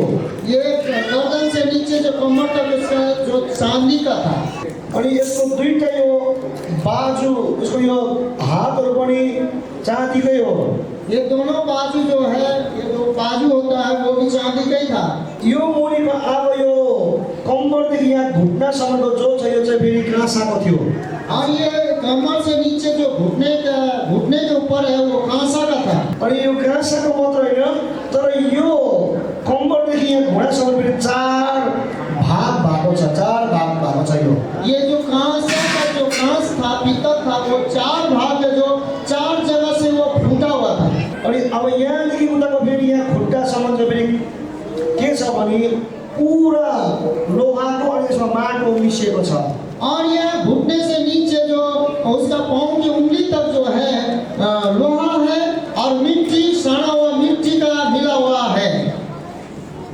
अनि यो चाहिँ यहाँ चाहिँ लोहा र मिट्टी मिसिएको छ। ये नीचे जो है घुटने से नीचे जो तल तक है लोहा और मिट्टी मिक्स है। जसको टाउको सुनको छ, जिसका सिर सोन का है, सोना का है। जसको यो सबै भागहरू चाँदीको छ, जो इसका जितना भी सीना है, जो बाजू है, चांदी का है। जसको यो भाग चाहिँ आज पित्तलको छ, जसको 4 भाग 4वटा दरार परेको जो छ। कमर से नीचे घुटने तक जो पीतल का है, लेकिन वो उसमें दरार है, 4 जगह फूटा हुआ है। यहाँदेखि योसम्म चाहिँ फेरि फलामको छ, अनि यो अम्लीहरू चाहिँ फलाम र माटोले मिसिएको छ। और ये घुटने से नीचे लोहा है, लेकिन इसका लोहा के बावजूद भी ये लोहा और मिट्टी मिक्स है इसका उंगली में। तर सपनामा के देखेको छ नेबुकदनेस्जरले? परंतु सपना में नबूकदनेस्सर जो राजा क्या देखता है? एउटा पहाडबाट एउटा ढुङ्गा निक्लेर आउँछ। एक पहाड़ जो अचानक फूट जाता है अपने आप, और एक पत्थर लुढ़क के आता है। कसैले काटेको होइन, कसैले तोडेको होइन, उसमें किसी ने नहीं काटा, किसी ने तोड़ा नहीं है। तर आफै जब फुटेर आउँछ तो अपने आप एक पत्थर जो है कि टूट के लुढ़क के आता है। अनि यसको खुट्टामै गइन्छ। उसके बाद वो उसके जो पांव तले हैं, दोनों पैर में जो तले हैं, वो मूर्ति के तले में टकरा जाता है। अनि सबै मूर्ति चाहिँ धराम से ध्वस्त हुन्छ। उसके बाद वो सिर से पांव तक वो मूर्ति पूरे रीति से चकनाचूर, टुकड़े टुकड़े में परिवर्तन हो जाता है। अनि यहाँनिर ढुङ्गाबाट हेर्नुहोस् नक्सा, और यहाँ लगता है कि टूट के बहुत से गिर गया, ऐसे बना दीजिए। यो ढुङ्गाले ध्वस्त भएको छ यो सबै। ये जो एक पत्थर अचानक आता है और ये टुकड़ा में बढ़ जाता है, ये ध्वस्त हो जाता है मूर्ति। अब दानियलले यसको अर्थ खोलेको छ। अब इसका जो अर्थ है, इसको दानियल पूरी रीति से इसका अर्थ बताता है। हे महाराज, हे सम्राट, नबूकदनेस्सर, तपाईले देखेको मूर्तिको जो माथिल्लो भागको सुनको टाउलो छ, ये जो तुमने देखा मूर्ति का जो सिरा है, सोना का जो है, त्यो चाहिँ तपाईँ आफै हुनुहुन्छ। जो नबूकदनेस्सर तू खुद है ये। अनि यो चाहिँ महान बेबिलोनको साम्राज्य हो। ये जो महान बाबेल का जो साम्राज्य है तू, ये सिरा पूरा। अनि यो चाहिँ बाबेलको साम्राज्य हो। ये बाबेल का साम्राज्य है। अनि यो चाहिँ महान बाबेलको सम्राट तपाईँ हो। ये स्वयं बाबेल का जो सम्राट आप ही हैं। अनि जसले चाहिँ सारा पृथ्वीलाई छत्र छाया दिएको छ, हरेक जातिहरू, हरेक सन्तानहरू तपाईँको छत्र छायामा बसेको छ भनेको छ। कहता है कि तू ही है जो कि ये सिरा, जो कि सारा जीव जंतु से लेकर पेड़ पौधा से लेकर और सारे दुनिया के जो व्यक्ति लोग हैं तेरे छत्र छाया में है, तेरे अधिकार में है। अनि तिमीदेखि जुन यो चाँदीको छ, यो जो नीचे गर्दन से नीचे जो चांदी का है जो मूर्ति, अनि दुईटा जसको हात छ, जो दुगो जो बाजू है जो चांदी का है, यो चाहिँ तिम्रो बादमा आउने साम्राज्यहरू हो। वो तुम्हारे बाद में जो आएगा वो राजा दर्शाता, वो साम्राज्य है। यो साम्राज्य चाहिँ हो मध्य पर्सिया। ये मध्य फरिसिया साम्राज्य है। अब किन यहाँनिर माथि मात्रै भनेन? यहाँ खाली मोदी क्यों नहीं बोला? किन फारस मात्रै भनेन? यहाँ क्यों फारस नहीं बोला खाली? किनभने दुईटा यो हातको अर्थ हो। यो दुईटा चाहिँ ये जो मादी और फारसी का मतलब ये दोनों बाजू का दर्शन बताया, दोनों बाजू का। अनि यो दुईटा सम्राटहरू चाहिँ एलायन्स भएर एक भएर शासन कायम गर्छ भनेको। और ये दोनों बाजू जो मादी और फारसी का मतलब है कि ये दोनों साम्राज्य है, लेकिन एक होकर काम करे। ये लोग। यो दुईटा राजाहरू चाहिँ एक भएर शासन गर्छ भनेको ये तो वो राजा है, जो राज्य है एक ही होकर शासन करेगा। त्यो चाहिँ बाबेलको साम्राज्य सकेर चाहिँ यो आउनु थाल्छ भनेको। जो बाबेल का साम्राज्य, जब सम्राट खत्म होगा, साम्राज्य खत्म होगा, तब मादी और फारसी आएगी। अब यहाँ एउटा ध्यान दिने कुरा छ। यहाँ पर एकदम ध्यानपूर्वक सुनने वाली बात है। बेबेलको राज्य चाहिँ सुन जस्तो तुलना गरेको छ। बाबेल का जो राज्य है, बाबेल का राज्य है, सोना के साथ तुलना किया गया है। अनि सुन चाहिँ बहुमूल्य हो, क्योंकि सोना जो है बहुत बहुमूल्य होता है। अनि सुन चाहिँ एकदमै प्रिसियस, एकदम बहुमूल्य जो सोन है, जो प्रीशियस और बहुमूल्य है। अनि सुन चाहिँ बेबुलिनसँग तुलना गरेर चाहिँ बेबुलिनको साम्राज्य थियो, यति बहुमूल्य, यति भव्य, यति सुन्दर थियो। अहिलेका हामी के विकास भन्छौँ, त्यो समयको बेबुलिनको विकास चाहिँ अहिलेको विकासलाई पनि फेल गराउँछ। वह इतना बहुमूल्य था जो बेबीलोन का राजा के, जो सम्राट के समय में, अभी का विकास कुछ नहीं, उस समय बहुत बहुमूल्य, बहुत विकसित राज्य था वो। त्यो समयको बेबलिनको सम्राटको शासनमा चाहिँ सुनहरू चाहिँ मार्बलको थियो, बाटोहरू चाहिँ मार्बलको थियो। उस समय जो इसके जो सम्राट, जो बेबीलोन के बाबेल का जो समय का जो रास्ता है, सोना का मार्बल का तो होता था। अहिले हामीले मार्बल कुन चाहिँ राम्रो, ताजमहल बनाउने मार्बल महँगो लाग्छ हामीलाई।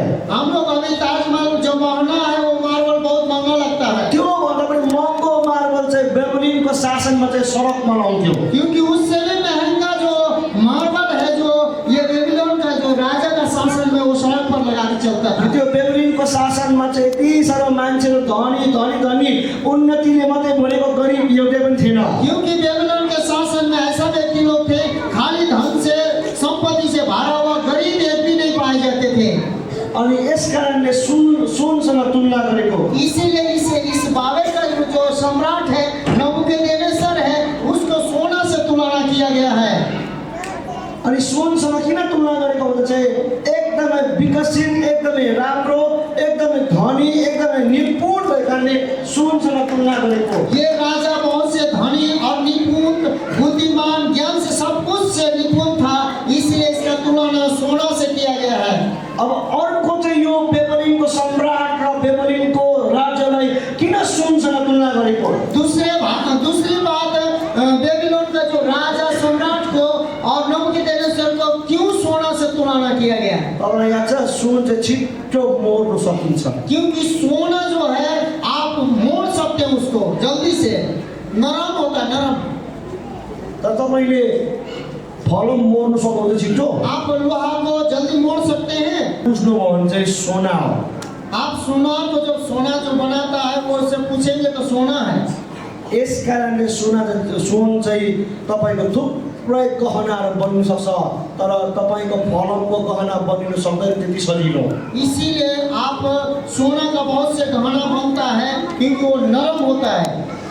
यस कारणले सोनासँग किन, सोना चाहिँ छिट्टो हामीलाई आकार दिन सक्छौँ, यसलाई बनाउन सक्छौँ, यसलाई डिजाइन दिन सक्छौँ। सोना जो है जल्दी हम आकार दे सकते हैं, डिजाइन दे सकते हैं। त्यस्तै प्रकारले सोनासँग किन बाबेलको राज्यलाई अनि नेबुकदनेस्सरलाई तुलना गरेको छ? नबूकदनेस्सर और बाबेल के राज्य को सोना से क्यों इसलिए तुलना किया है? क्यों तुलना किया आप जानते हैं? किनभने नम्बर 1 त यो धनी थियो, सम्पन्न थियो, गरिबी थिएन, विकसित थियो। ये नंबर 1 में क्या था? नंबर 1 में धनी था, विकसित था, बुद्धिमानी था और संपन्नता से भरा हुआ राजा था। नम्बर 2 चाहिँ राजा नेबुकदनेस्सर चाहिँ आफ्नो हृदय चाहिँ यति कठोर बनाउने व्यक्ति होइन, आफ्नो हृदयलाई अलिक खुल्ला छोड्ने व्यक्ति हो। क्योंकि वो नबूकदनेस्सर राजा जो है पूरा कठोर नहीं था, अपने हृदय को खुला छोड़ता था और वो नरमी से पेश आता था। अनि त्यसको उदाहरण चाहिँ हामी दानिएललाई देख्छौँ, जसले बन्धुवाई मजदुरमा ल्याउनु त ल्यायो, तर उनीहरूलाई पढाएर लेखाएर उनीहरूलाई राजाको सल्लाहकार पनि बनाएको छ। अब हम इसको नम्री का एक उदाहरण देने चाहते हैं। दानियल जो इस्राएल से जो बंधुआई में गया हुआ एक बंधुआ मजदूर के समान ले जाया गया था, लेकिन उसने दानियल को और उनके दोस्तों को राजभवन में जाने से अपने राजभवन में काम भी दिया। दानियल राजा नेबुकदनेजरले चाहिँ कुनै पनि सहरमा आफूले त्यो व्यक्तिको त्यो देशको मान्छेलाई पढाएर फेरि पठाउँथ्यो त्यो देशमा। अनि राजा नेबुकदनेजरको शासनको प्रतिनिधि गरोस् भनेर। और ऐसा भी काम करता था राजा नबूकदनेस्सर, जो कि किसी व्यक्ति का देश को राज्य में अपने राज्य में मिलाता था, हड़पता था, उन लोगों को जिंदा रखता था और वो अपने राज्य का सिक्का चलाने के लिए वही देश में भेजता था और अपने शासन को स्थापित करता था। अनि सुनले जसरी त्यस्तो सुन कठोर, त्यस्तो सुन एकदमै कठोर होइन। हाँ, सोना का उदाहरण इसलिए दिया गया कि वो हर एक बात में कठोरता से पेश नहीं आता था। अनि राजा नेबुकदनेजर त्यस्तै राजा थियो, ऊ बहुमूल्य भव्य राजा थियो तर ऊ कठोर थिएन। वो बहुमूल्य और भव्य राजा था लेकिन कठोर नहीं था। तर अब मुनि आउँदैछ अब साम्राज्य। अब दूसरा उसके नीचे जो साम्राज्य जो गले से नीचे है वो साम्राज्य आता है। यो साम्राज्य चाहिँ एक नम्बर हो। ये साम्राज्य जो एक नंबर है, सब चीज से संबोधित और सम्मानित साम्राज्य है। अब 2 नम्बरमा चाँदी आउँदैछ। 2 नंबर में चांदी आ रहा है। त्यो चाँदी चाहिँ मादी फारसी हो। वो चांदी जो है मादी और फारस के राजा फारसी, यसलाई चाहिँ युनानीहरूको शासन भनिन्छ। इसको यूनान का शासन भी कहते हैं। अनि यो युनानीहरूको शासन चाहिँ ये यूनानी का जो शासन है, यो युनानीको शासन चाहिँ चाँदीसँग तुलना गरेको छ। ये यूनान का जो शासन है वो चांदी के साथ तुलना किया गया है। अनि चाँदी चाहिँ यो सुनभन्दा अझै कडा हुन्छ। ये सोना से चांदी और बड़ा रहता है, ये जल्दी मुड़ता नहीं है। तर सुनको चाहिँ भ्यालु छ। भ्यालुको हिन्दीमा के कहते? मूल्य। सुनको चाहिँ एकदमै मूल्य छ। सोना का जो है मूल्य है, तर चाँदीको चाहिँ त्यति भ्यालु छ तर अझै कम्ती भ्यालु छ। लेकिन चांदी का भी तो मूल्य है लेकिन वो आधा से बहुत कम वैल्यू है इसका। तर यो कडा हुन्छ सुनभन्दा नि। परंतु ये कड़ा होता है सोन से। अब के बुझाउनु छ? सम्राट नेबुकदनेजरको बादमा जो साम्राज्य आउँदैछ, जो ये क्या समझ में आता है, जैसे कि नबूकदनेस्सर के बाद में जो दूसरा राजा साम्राज्य आ रहा है, जो मादी फारसी है, यो मादी फारसी पनि मूल्य छ, राम्रो एकदमै विकसित एकदमै राम्रो सम्राटहरू यिनीहरू पनि। ये भी मादी फारसी भी मिला जुला कर ये भी मूल्यवान और विकसित राज्य ही है। तर यो चाहिँ त्यो माथिको बेबलिन राजा हुँदा शक्ति एकदम मूल्यको छैन। लेकिन इतना बहुमूल्य ये राजा नहीं है। मूल्य इतना बहुमूल्य ये नहीं है, मूल्य का है खाली। जतिको बेबलिन एकदमै समृद्धि एकदमै राम्रो एकदमै विकसित थियो त्यो चाहिँ यहाँ हुँदैन। जैसे कि ये समृद्धि था, विकसित था, बुद्धि में ज्ञान में सब कुछ में था, ये मादी फारसी उतना नहीं होता है। तर यो चाहिँ त्यो बेबलिन जस्तो विकसित अनि एकदमै सबै कुरोमा निपुण नभए तापनि तर यो चाहिँ दुईटा कुरो, यो चाहिँ यसमा एउटा खूबी छ। परंतु ये सम्मानित न होने के कारण भी, बहुमूल्य न होने के कारण भी इसमें और एक खूबी है। त्यो खूबी चाहिँ अब यो चाँदी भएको छ। ये खूबी है जो है कि चांदी है। चाँदी चाहिँ सुनभन्दा अझै कडा हुँदैछ। और ये चांदी जो है सोना से ज्यादा कड़ा होता है ये चांदी। भन्नुको मतलब नेबुकदनेजर भन्दा जो दोस्रो अब सम्राट आउँदैछ यो, जो कहने का मतलब है कि नबूकदनेस्सर के बाद जो मादी और फारसी जो साम्राज्य आ रहा है, त्यसले चाहिँ अब सम्राट नेबुकदनेजर भन्दा पनि अझै कडा शासन गर्छ त्यसले। और इसका जो कड़ा का मतलब है कि नबूकदनेस्सर राजा से भी ज्यादा शासन जो बेरहमी से कड़ा शासन लाएगा, वो बेरहमी से बडा क्रूर प्रकारले शासन गर्छ। और बड़ा क्रूर प्रकार से वो शासन करेगा। परन्तु सुन छ, परंतु सोना है, चाँदी छ, ये चांदी है, यो क्रूर हुँदैछ। ये चांदी और कठोर हो रहा है, क्रूर हो रहा है। ये अरू देशलाई अझै विध्वंस पार्छ। और इसने नबूकदनेस्सर से भी ज्यादा ये मादी फारसी और देश को वो बहुत बेरहमी से नाश करेगा। तर यो साम्राज्य चाहिँ बेबलिनको जस्तो एकदमै मूल्यवान साम्राज्य रहँदैन। परंतु ये बेबीलोन के जैसे साम्राज्य नहीं रहे, बहुमूल्य साम्राज्य नहीं ला सकता है।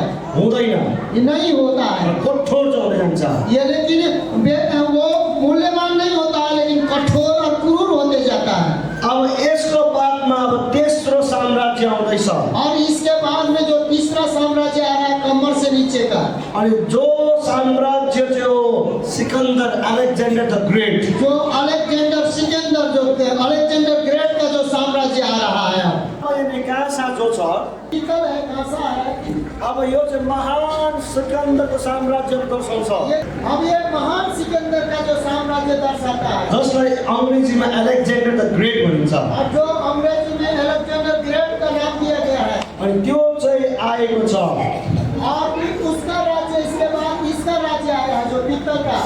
अब यहाँ हेर्नुहोस्, मादी फारसी जो चाँदी छ, जो मादी फारसी जो चांदी है, अब चाँदी भन्दाखेरि अब चाहिँ मूल्य कम्ती चाहिँ पित्तलको। और चांदी से भी मूल्य जो है, जो मादी फारसी चांदी से भी मूल्य का जो है, कांसा पीतल का उसका कोई मूल्य नहीं। भनेपछि अब राज्य कठोर कठोर हुँदैछ, राज्य का जो वैल्यू घटते जा रहा है और कठोर बनते जा रहा है। तर राज्यको वैभव र मूल्य चाहिँ अगाडिको सम्राट बेबिलोनको सम्राटको जस्तो कसैको पनि भएको छैन। परंतु यहाँ जो बेबीलोन के साम्राज्य के जैसा बहुमूल्य साम्राज्य नहीं हो पा रहा है। कठोर कठोर चाहिँ हुँदैछ। परंतु यहाँ मूल्य घटते जा रहा है, वैल्यू घटते जा रहा है, लेकिन कठोर बनते जा रहा है, क्रूर बनते जा रहा है। जतिको बेबिलोन कठोर थिएन त्योभन्दा पनि बेसी यो कठोर भयो। जैसे बेबीलोन उतना कठोर नहीं था, उसके बाद में ये साम्राज्य जो मादी फारसी और कठोर हुआ। अनि मादी फारसी जतिको कठोर थिएन त्यतिको कठोर चाहिँ यो तेस्रो साम्राज्य अलेक्जेंडर द ग्रेटको साम्राज्य आउँछ। उसके बाद इससे भी ज्यादा कठोर जो पीतल का जो साम्राज्य है, सिकंदर का साम्राज्य हुआ।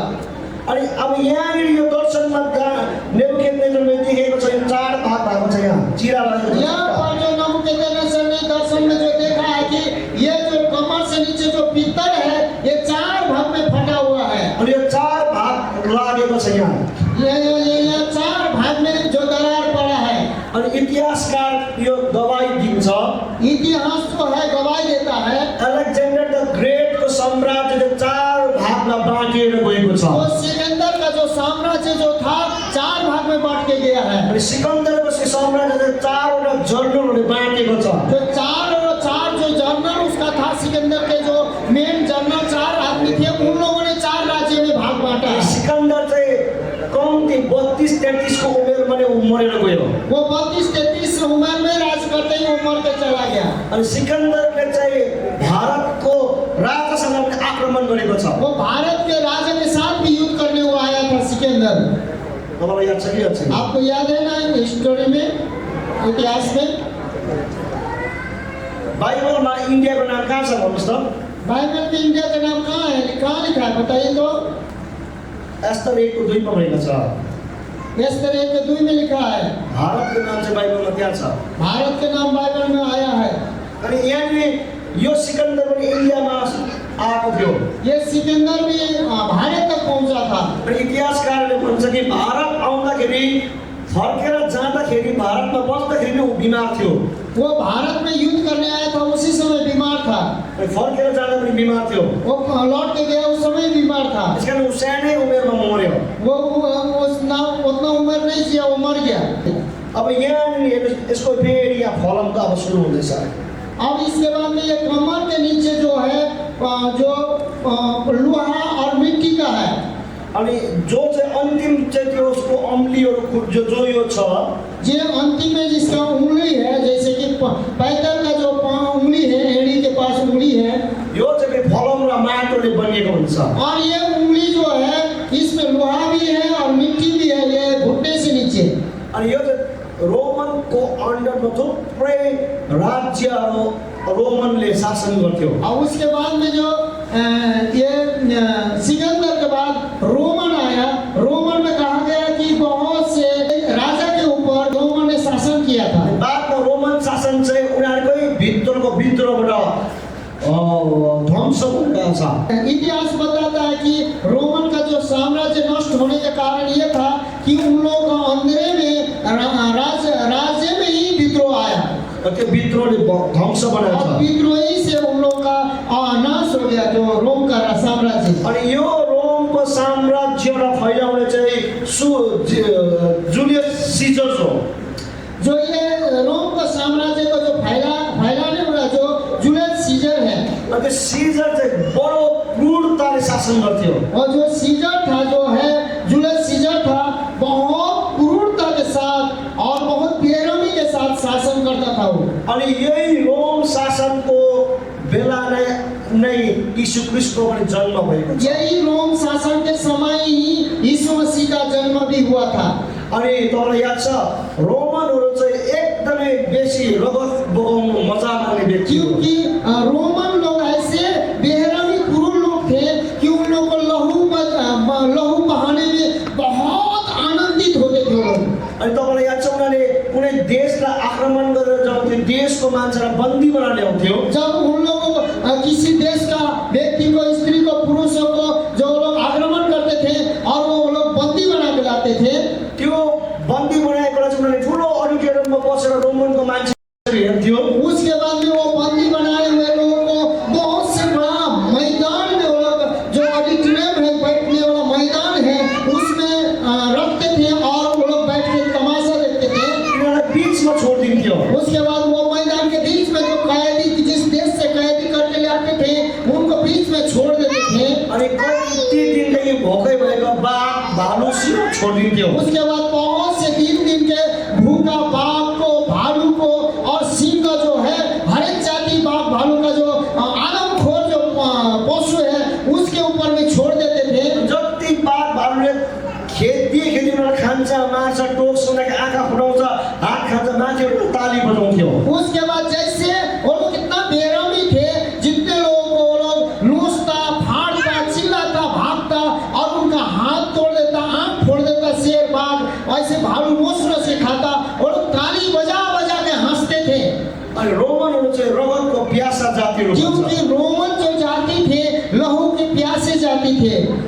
तपाईँलाई याद छ यीशु ख्रीष्टको समयमा पनि यिनीहरूले त्यो क्रुसको जुन दुःख चाहिँ रोमनहरूले निकाले। क्योंकि वो यीशु मसीह को जो सलीब में टांगा गया, वो जो रोमन व्यवस्था कानून के अनुसार उसको सलीब में टांगने का नियम वही रोमन लोगों ने निकाला था।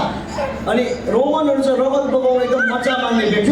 जो रोमन जो है, उन लोगों को लहू बहाना और लहू देखना, उन लोग आनंदित होते थे। उन लोग अनि उनीहरूले चाहिँ यीशु ख्रीष्टलाई क्रुसमा टाँगाउँदा चाहिँ उनीहरूले बदमास गरेको छ।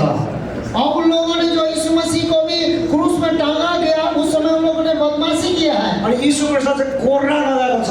उन्होंने यीशु मसीह को कोरा लगाया। उन लोगों ने उनीहरूले चाहिँ यीशु मसीहलाई चाहिँ कोर्रा लगाउन चाहिँ एकदमै दुःख दिएको, अनि दुःख दिन उनीहरूलाई मजा आउँदैछ। उसके बाद यीशु मसीह को जो कोड़ा से मार के उन लोगों ने लहू लुहान बनाया, उस समय उन लोगों को मजा आया, सब कोई हंसे, तमाशा किया है।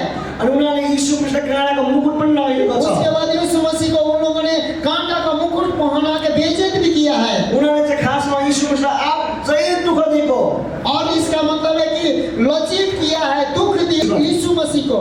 उनीहरूले अझै यीशु ख्रीष्टलाई दुःख दिएको, यीशु मसीह को उन लोगों ने और दुख दिया है। अनि त्यहाँनिर बदमास काम गरेको। और वो लोगों ने यीशु मसीह के साथ जुलूम किया, बदमाशी किया है। किनभने रोमन नियममा चाहिँ कोर्रा लगाउनु र काँडाको मुकुट लगाउने नियम चाहिँ थिएन। क्योंकि रोमन नियम में क्रूस में टांगना था, लेकिन कांटा का मुकुट पहनाना और 39 कोरा मारना नहीं था। त्यो चाहिँ उनीहरूले यीशु ख्रीष्टलाई चाहिएको भन्दा बेसी नै दुःख दिनु चाहिएको। क्योंकि वो लोगों ने यीशु मसीह को उन लोगों को मजा लेने के लिए, आनंद उठाने के लिए ज्यादा, वो कानून से भी ज्यादा जुलूम किया है उन लोगों ने। किनभने यदि कोर्रा लगाउनु र काँडाको मुकुट लगाउने रोमन शासनमा नियम हुनु हो भने, यदि कोरा मारना और कांटा के मुकुट पहनाना यदि रोमन शासन में नियम था, तो त्यो दुईटा चोरलाई पनि काँडाको मुकुट र कोर्रा लगाउनु पर्थ्यो। क्योंकि वो दोनों चोर को भी, उन लोगों को भी 39 कोड़ा मारना था और उनको भी कांटा का मुकुट पहना देना था। तर खाली क्रुसमा झुन्डाउनु मात्रै रोमन नियम थियो। क्योंकि रोमन नियम वही था कि सिर्फ बांधना था और क्रूस में ले जाके हाथ पांव में काटी, कीले ठोकर लटका देना था। त्यो चाहिँ एकदम स्लो डेथ भन्छ। वो एकदम बेरहमी मौत, धीरे धीरे। त्यो चाहिँ नि 7 घण्टा 8 घण्टा धेरैसम्म त 13 घण्टासम्म पनि मान्छे मर्दैन, बिस्तारै मर्छ। वो 8 घंटा 7 घंटा नहीं तो किसी तो 13 घंटा तक बेरहमी से धीरे धीरे। तर यीशु ख्रीष्टले चाहिँ कोरै कुरा लगाएको छ। परंतु यहाँ पर यीशु मसीह के ऊपर वो जुल्म करके उन्होंने उसका लहू बहाने के लिए कोरा भी मारा है। यसले बुझाउँछ कि रोमनहरू चाहिँ कति रगत बगाउन मजा मान्ने जाति हो। और इससे समझ में आता है कि वो लोग कितने लहू के प्यासे थे और कितने बेहरमी, कितने क्रूर व्यक्ति थे वो लोग। र खुसी मान्छे रगत बग्दा और वो लोग किसी का हत्या, किसी का लहू मारते थे तो वो बेरहमी के समान हंसते थे और ताली पीटते थे और खुशी मानते थे। तर यिनीहरूलाई पनि याद थिएन। परंतु इनको भी पता नहीं था। उनीहरूले त बदमास गरेको हो। उन लोगों को तो मजा लिया था, उन लोगों ने तो बदमाशी किया था उनीहरूले त यीशु ख्रीष्टलाई अझै दुःख दिएको। और यीशु मसीह को उन लोगों ने जुल्म किया है और पीड़ा दिया है, दुखदायक मौत दिया है। तर उनीहरूले त्यो कोरा लाउँदै गर्दाखेरि परंतु उन लोगों को जब कोरा का चोट जब यीशु मसीह के ऊपर मार रहे थे, उनीहरूलाई पनि याद थिएन। उन लोगों को भी मालूम नहीं था। उनीहरूले कोरा लाउँदै गर्दाखेरि उन लोग जब कोरा मार रहे थे, यशाया नबीले भनेको भविष्यवाणी पूरा तो हुँदै। यशाया नबी ने जो कहा हुआ भविष्यवाणी वो लोग पूरा कर रहे थे। यशाया 53:5 यशाया 53:5 उसले खाएको कोराको चोटमा हामी निको भएको उसने छौँ। खाया हुआ कोरा के चोट से हम लोग चंगे हुए हैं। उनीहरूले सम्झेको थियो यीशुलाई चोट दिँदैछौँ। उन लोगों ने सोचा था कि बेरहमी से हम लोग मजा लेकर यीशु को चोट दे रहे हैं, तर उनीहरूले दिएको चोटमा चाहिँ तपाईँ मेरो सबैको लागि चङ्गाई कमाइदिएको छ। क्योंकि वो रोमी सेना और शासक ने दिया हुआ चोट जो है हम लोगों के लिए परमेश्वर ने, यीशु ने चंगाई कमा दिया है। आमेन। आमीन। अब यहाँ हेर्नुहोस्, अब यहाँ देखिए, यो रोमन शासनको इतिहास हो। ये रोमन शासन का इतिहास है। तर अब यहाँ ढुङ्गा निस्केर आउँदैछ। अब यहाँ बहुत बड़ा पहाड़ को टूटकर एक बहुत बड़ा पत्थर आ रहा है। कसैले काटेको छैन। ये पहाड़ किसी के कटिंग करने से नहीं आया है, किसी के तोड़ने से नहीं आया है। यहाँनिर डाइनामाइट हालेर ब्लास्ट गरेको ये बम लगा के, डायनामाइट लगा के ब्लास्ट भी किसी ने नहीं किया, फोड़ा नहीं है। यो ढुङ्गाले यो सबैलाई हिर्काउँदैछ। ये पत्थर लुढ़क के आ रहा है और इसमें दोनों पैर में टकरा रहा है। सबै मूर्ति छारामछुरुम भएको और छ। ये सारे सिर से लेकर पांव तक ये मूर्ति चूर चूर हो चुका है। यो ढुङ्गा चाहिँ यीशु ख्रीष्टलाई बुझाउँछ। ये पत्थर जो है यीशु मसीह है, स्वयं यीशु मसीह। यस कारणले यीशु ख्रीष्टलाई एभिनेजर भन्छ। इसीलिए यीशु मसीह को एबेनेजर बोलते हैं, जसको अर्थ चाहिँ सहायताको पत्थर। जो जिसका अर्थ है सहायता करने वाला पत्थर। यस कारण यीशु ख्रीष्टलाई कर्नर स्टोन पनि भनिन्छ। पत्थर का मूल। अनि त्यो ढुङ्गा आएर चाहिँ सबै शासनलाई भत्काइदिएको छ। वही पत्थर आके जो है पूरे शासन को तोड़ फोड़ करके भी चूर कर दिया है। अब यो ढुङ्गा कसैले काटेको छैन। ये पत्थर किसी ने कटिंग नहीं किया है, कसैले यो तोडेको होइन। किसी ने तोड़ा भी नहीं है। यीशु ख्रीष्ट कुनै संसारको पुरुषबाट जन्मेको होइन। तो परमेश्वर यीशु मसीह किसी संसार के पुरुष से भी पैदा नहीं लिए हैं, स्वयं परमेश्वरबाट आएको जो स्वयं स्वर्ग से परमेश्वर की ओर से आए हैं। पवित्र आत्माको शक्तिद्वारा मरियमको गर्भमा धारण भएको पवित्र छ। आत्मा के शक्ति के द्वारा मरियम के गर्भ में धारण हुए। त्यो ढुङ्गा आएर चाहिँ वही जो पत्थर है, जो कोने का पत्थर, जो राजमिस्त्री ने इनकार किया, वही कोने का पत्थर, त्यो ढुङ्गा आएर मूर्तिलाई हिर्काउँदैछ। वो जो पत्थर आता है और वो मूर्ति जो ये मिक्स जो चार धातु से बने हुए मूर्ति पर टकरा जाता है। सबै यो मूर्ति चकनाचुर और भएको ये छ। चारों धातु से बना हुआ मूर्ति पूरी रीति से चकनाचूर हो जाता है। चारैवटा राज्य राजा शासन ध्वस्त हुँदैछ। ये राज्य, राजा, शासन, महादी, फारसी सब कुछ ये नष्ट हो जाता है। यसले चाहिँ एउटै कुरा बुझाउँछ, सबै राज्य टलेर जान्छ। इससे एक ही बात समझ में आता है कि हर एक राज्य और इतिहास हिस्टोरी टल के चला जाएगा। एउटा राजा, एउटा राज्य यीशु ख्रीष्टको राज्य र यीशु ख्रीष्ट राजा सदा सर्वदा रहन्छ। एक ही राजा जो यीशु मसीह है, वो टलने वाला नहीं है, वो सदा सर्वदा अनादि काल से अनंत काल का राज्य और राजा रहेगा। हामीले इन्डियाको इतिहासलाई हेर्यौँ भने अभी हम लोग जब भारत के इतिहास को देखते हैं, मुगल साम्राज्य सकेर गयो, मुगल साम्राज्य खत्म हो गया, मराठा साम्राज्य सकेर गयो, मराठा जो साम्राज्य था वो भी खत्म हो गया, क्षत्रियको साम्राज्य सकेर गएको छ। छत्रपति जो क्षेत्रीय लोग का साम्राज्य था वो भी खत्म हो गया, सबै साम्राज्य सक्यो। सब साम्राज्य खत्म हो गया। आज मोडर्न हिस्ट्री हेर्नु हो भने आज मॉडर्न जब इतिहास को देखते हैं, ब्रिटिसको साम्राज्य सकेर गयो। जो ब्रिटिश साम्राज्य आया था वो भी खत्म हुआ। सबै साम्राज्य सकेर अन्तमा जान्छै जान्छ। वो सभी साम्राज्य खत्म होगा, अंतिम होगा, उनका अंत है।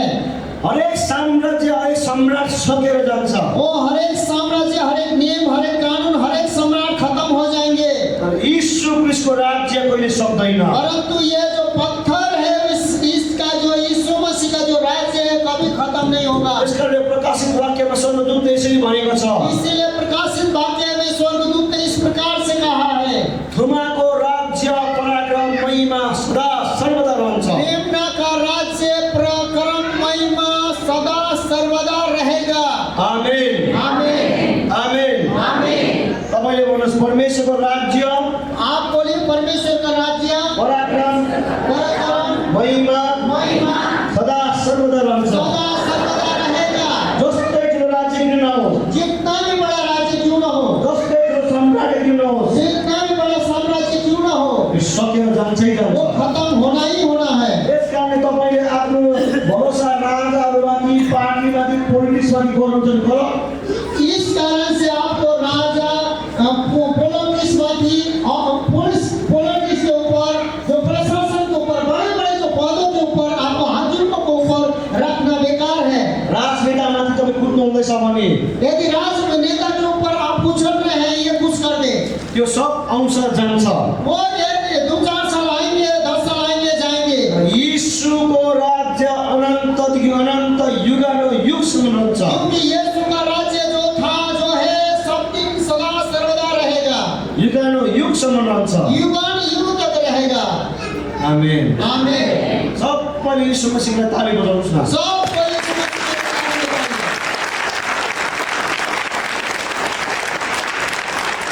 अरू म मन्त्र आउँदैछु। आमेन। आमीन।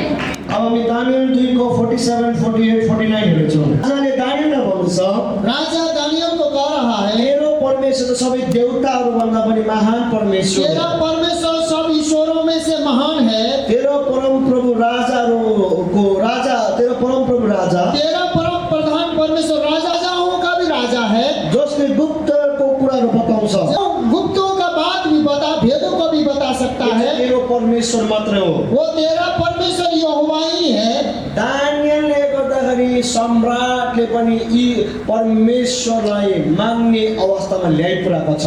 दानियल के कारण नबूकदनेस्सर जो सम्राट था, वो भी परमेश्वर के सम्मुख अपने सिर को झुकाने के लिए और परमेश्वर यहोवा को ग्रहण करने के लिए और मुंह से अंगीकार करने के लिए तैयार है। यहाँ मलाई हेर्नुहोस्, यहाँ मुझे देखिए, दानियल पास्टर होइन, दानियल पास्टर नहीं था, इभेन्जलिस्ट होइन, प्रचारक भी नहीं था, प्रेरित होइन, वो प्रेरित भी नहीं था, भविष्यवक्ता पनि होइन, वो वंशवक्ता भी नहीं था, वो फुल टाइम मिनिस्ट्री गर्ने मान्छे वो होइन। फुल टाइम सेवकाई करने वाला व्यक्ति भी नहीं था। ऊ चाहिँ राजाको चाहिँ एडमिनिस्ट्रेसनमा चाहिँ एडभाइजर थियो। वो राजा का जो ऑफिस में जो है सलाहकार था, राजाको एडभाइस दिने मान्छे। तो राजा को जो सलाह देता था, वो त्यो मान्छेको जीवनलाई देखेर राजाले पनि स्वीकार्दैछ, दानियल तेरो परमेश्वर चाहिँ सबै देवताहरूभन्दा माथिको हो। उस दानियल को देखकर राजा भी स्वीकार कर रहा है कि तेरा यहोवा जो राजाओं का राजा, महाराजा से भी श्रेष्ठ, और तेरा यहोवा पृथ्वी का हर एक ईश्वर से भी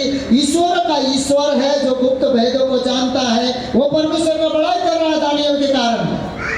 के तपाईँको कारणले तपाईँको स्कुलमा चिन्दैछ कि तेरो तैँले विश्वास गरेको परमेश्वर साँचो परमेश्वर हो भनेर? क्या आप जब स्कूल पढ़ने वाले स्टूडेंट हैं, तो क्या आपके कारण, क्या अन्य जाति लोग जो स्टूडेंट हो, टीचर हो, क्या आपके कारण मसीह यीशु को पहचान पा रहे हैं कि तुम मसीह के बेटी हो, मसीह के बेटा हो? आज यहाँनिर जवानहरू तपाईँ कलेज पढ्नुहुन्छ भने के तपाईँको कलेज लाइफमा तपाईँले देखेर चिन्दैछ तपाईँको परमेश्वर को हो भनेर? यदि आज कॉलेज में पढ़ने वाला विश्वासी भाई बहन हो, तो क्या कॉलेज का जो आपका दोस्त है, सहेली है, क्या आप यीशु मसीह के बेटी हो, बेटा हो बोल के क्या आपका नाम वो लोग ले रहे हैं? तपाईँ सानोभन्दा सानो बिजनेस धन्दा मिस्त्री या ड्राइभर जे पनि हुन्छ, त तपाईँको जीवनले के चिन्दैछ तपाईँको परमेश्वर को हो भनेर? आप छोटे से छोटे धंधा, बिजनेस, ड्राइवर या तो राजमिस्त्री जो भी कुछ हो, व्यवसाय करते हो, क्या आप लोग मसीह हैं, आप लोग यीशु मसीह को मानते हैं और आपका परमेश्वर बहुत बढ़िया है बोल के क्या आप लोगों को कोई अन्य जाति ने कहा है? के तपाईँ आफ्नो अफिसमा काम गर्नुहुन्छ कि अफिसमा तपाईँको साथीले चिन्छ कि तपाईँको परमेश्वर चाहिँ असल हो भनेर? क्या आप जो ऑफिस में काम करते हैं, जो सरकारी हो प्राइवेट हो, जो दफ्तर में काम करते हैं, तो क्या दफ्तर का आपसे ऊपर का जो आपसे नीचे जो काम करते हैं, क्या जान रहे हैं कि आप दफ्तर के लोग जान रहे हैं कि आप मसीह यीशु के बेटी है, मसीह यीशु का बेटा है? क्या वो लोग बोलते हैं तेरा मसीह कितना महान है? तपाईँ दोकान खोल्ने हुन्छन् कि तपाईँको कस्टमरले चिन्दैछ तपाईँ चाहिँ जिउँदो परमेश्वरको हो भनेर? आप क्या दुकान खोलते हैं और आपके दुकान में रोज कस्टमर रोज आते हैं, आने जाने वाला कस्टमर पहचान रहे कि ये मसीह का दुकान है और ये भाई बहुत अच्छा से परमेश्वर की प्रशंसा करता है। इस प्रकार से उन लोगों के जीवन में आप लोगों का जीवन देख के क्या बता पा रहे हैं? दानियलको कारणले चाहिँ तेरो परमेश्वर महान हो भनेर नेबुकदनेस्सरले स्वीकारेको छ। दानियल के कारण नबूकदनेस्सर सम्राट कहता है ईश्वरों का ईश्वर महान परमेश्वर तेरा यहोवा है जो गुप्त बातों को खोलता है। यहाँ परमेश्वर का प्रशंसा कर रहा है दानियल के कारण राजा सम्राट। तपाईँ र मेरो जीवन पनि दानियलको जस्तो हुनुपर्छ। आपका और मेरा जीवन भी दानियल का जैसा होना चाहिए। तपाईँ र मेरो जीवनले चाहिँ अरू मानिसले चाहिँ परमेश्वरको चिन्नुपर्छ। जीवन से पहचान होना चाहिए कि हम कौन हैं और हम किसे मानते हैं। हाम्रो परमेश्वर के हो भनेर चिन्नुपर्छ। हमारा परमेश्वर क्या है? आपके और हमसे लोग मिलते हैं तो अवश्य जानना चाहिए कि हमारा परमेश्वर क्या है। अब दानियलले प्रार्थना गरेको कारणले, डर भई मानेको कारणले, परमेश्वरको व्यवस्था पालन गरेको कारणले दानियल परमेश्वर यहोवा से प्रार्थना करता था, परमेश्वर का डर भय मानता था और परमेश्वर के व्यवस्था को जानता भी था और मानता भी था। उसके कारण राजाको सपनाको अर्थ खोलिदिएको छ। उसके बाद ये तीन काम करने के कारण जो सपना जो नबूकदनेस्सर राजा ने देखा था उसका अर्थ खोल दिया है। राजाले दानियललाई अब प्रमोसन दिएको छ।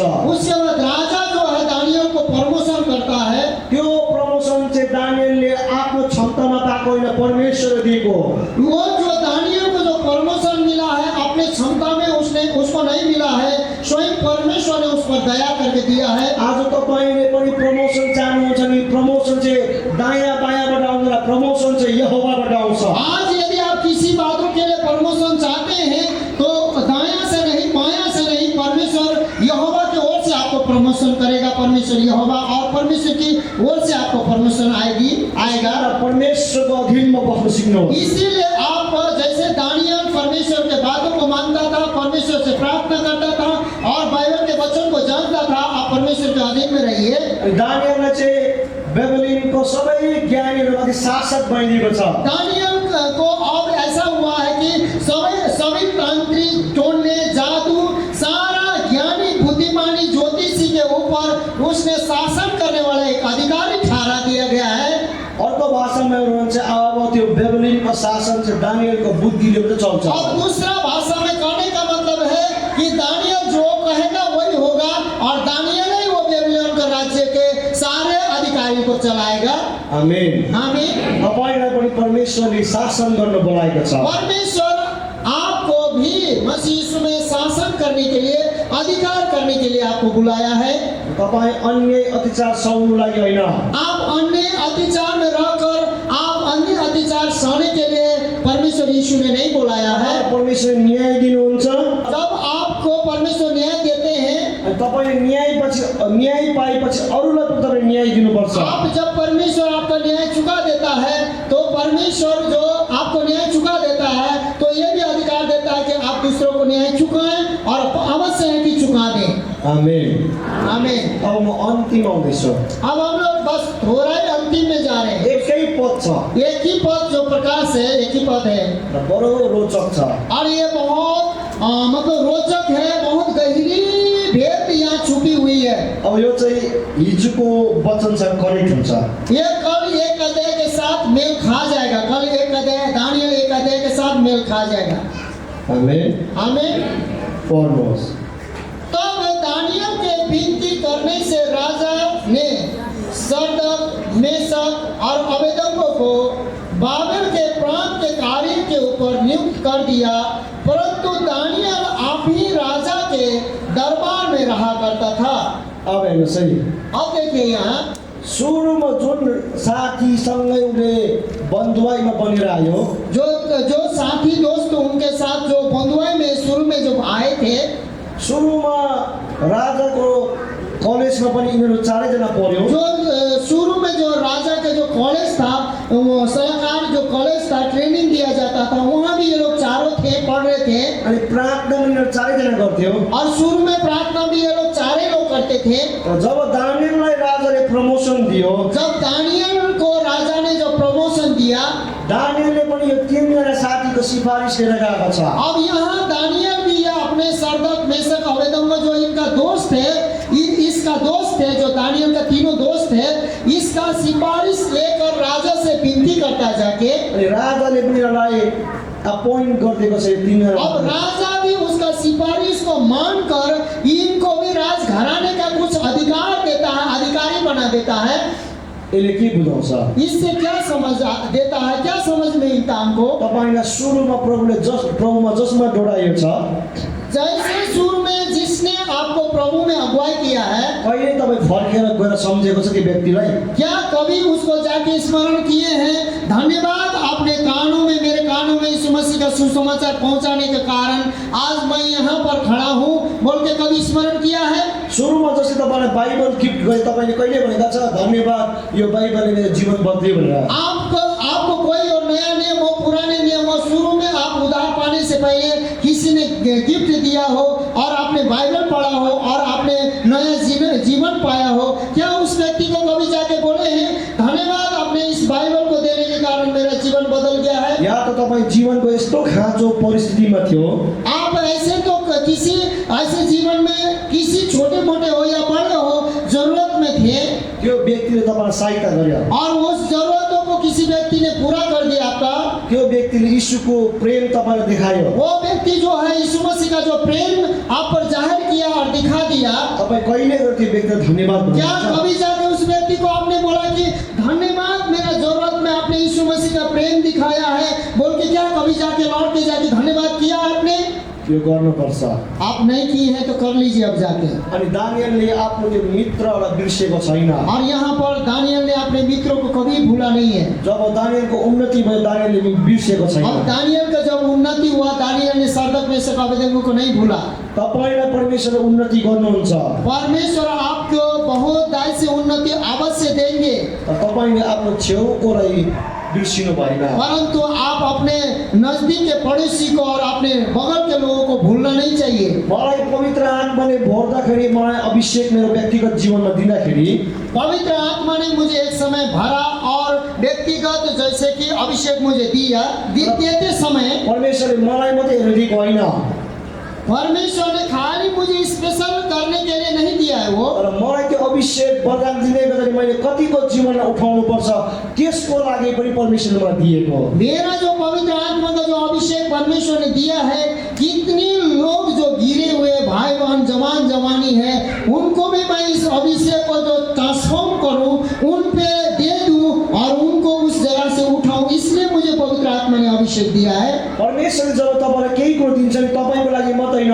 तपाईको छेउको व्यक्तिको लागि पनि हुन्छ। परमेश्वर यदि किसी चीजों को आपको देते हैं तो सिर्फ आपके लिए नहीं, लेकिन आपके जानकार लोगों के लिए और आपके साथ में रहने वाले लोगों के लिए भी दिया है वो।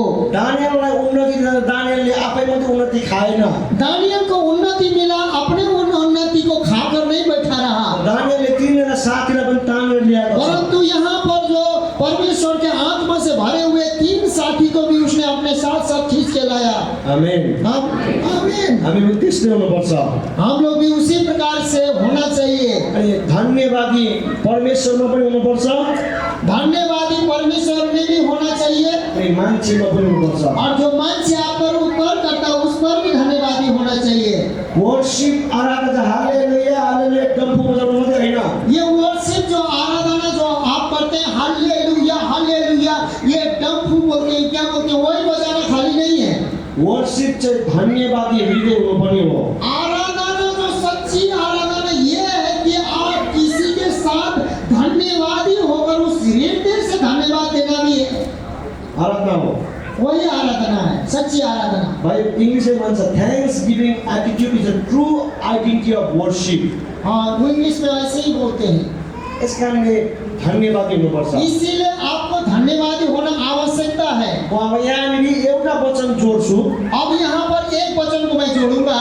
भजन सङ्ग्रह 50:23। भजन संहिता 50 का 23।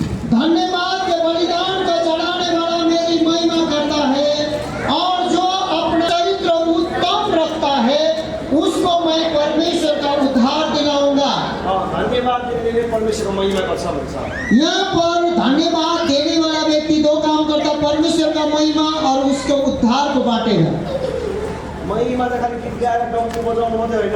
महिमा खाली गीत ढम ढम डम्फू बजा के और हालेलुया चिल्ला के गीत गाना नहीं है। धन्यवादी हुनु पनि महिमा गर्नु। वो धन्यवाद देना भी महिमा होना है। आमेन। महिमा देना है, आराधना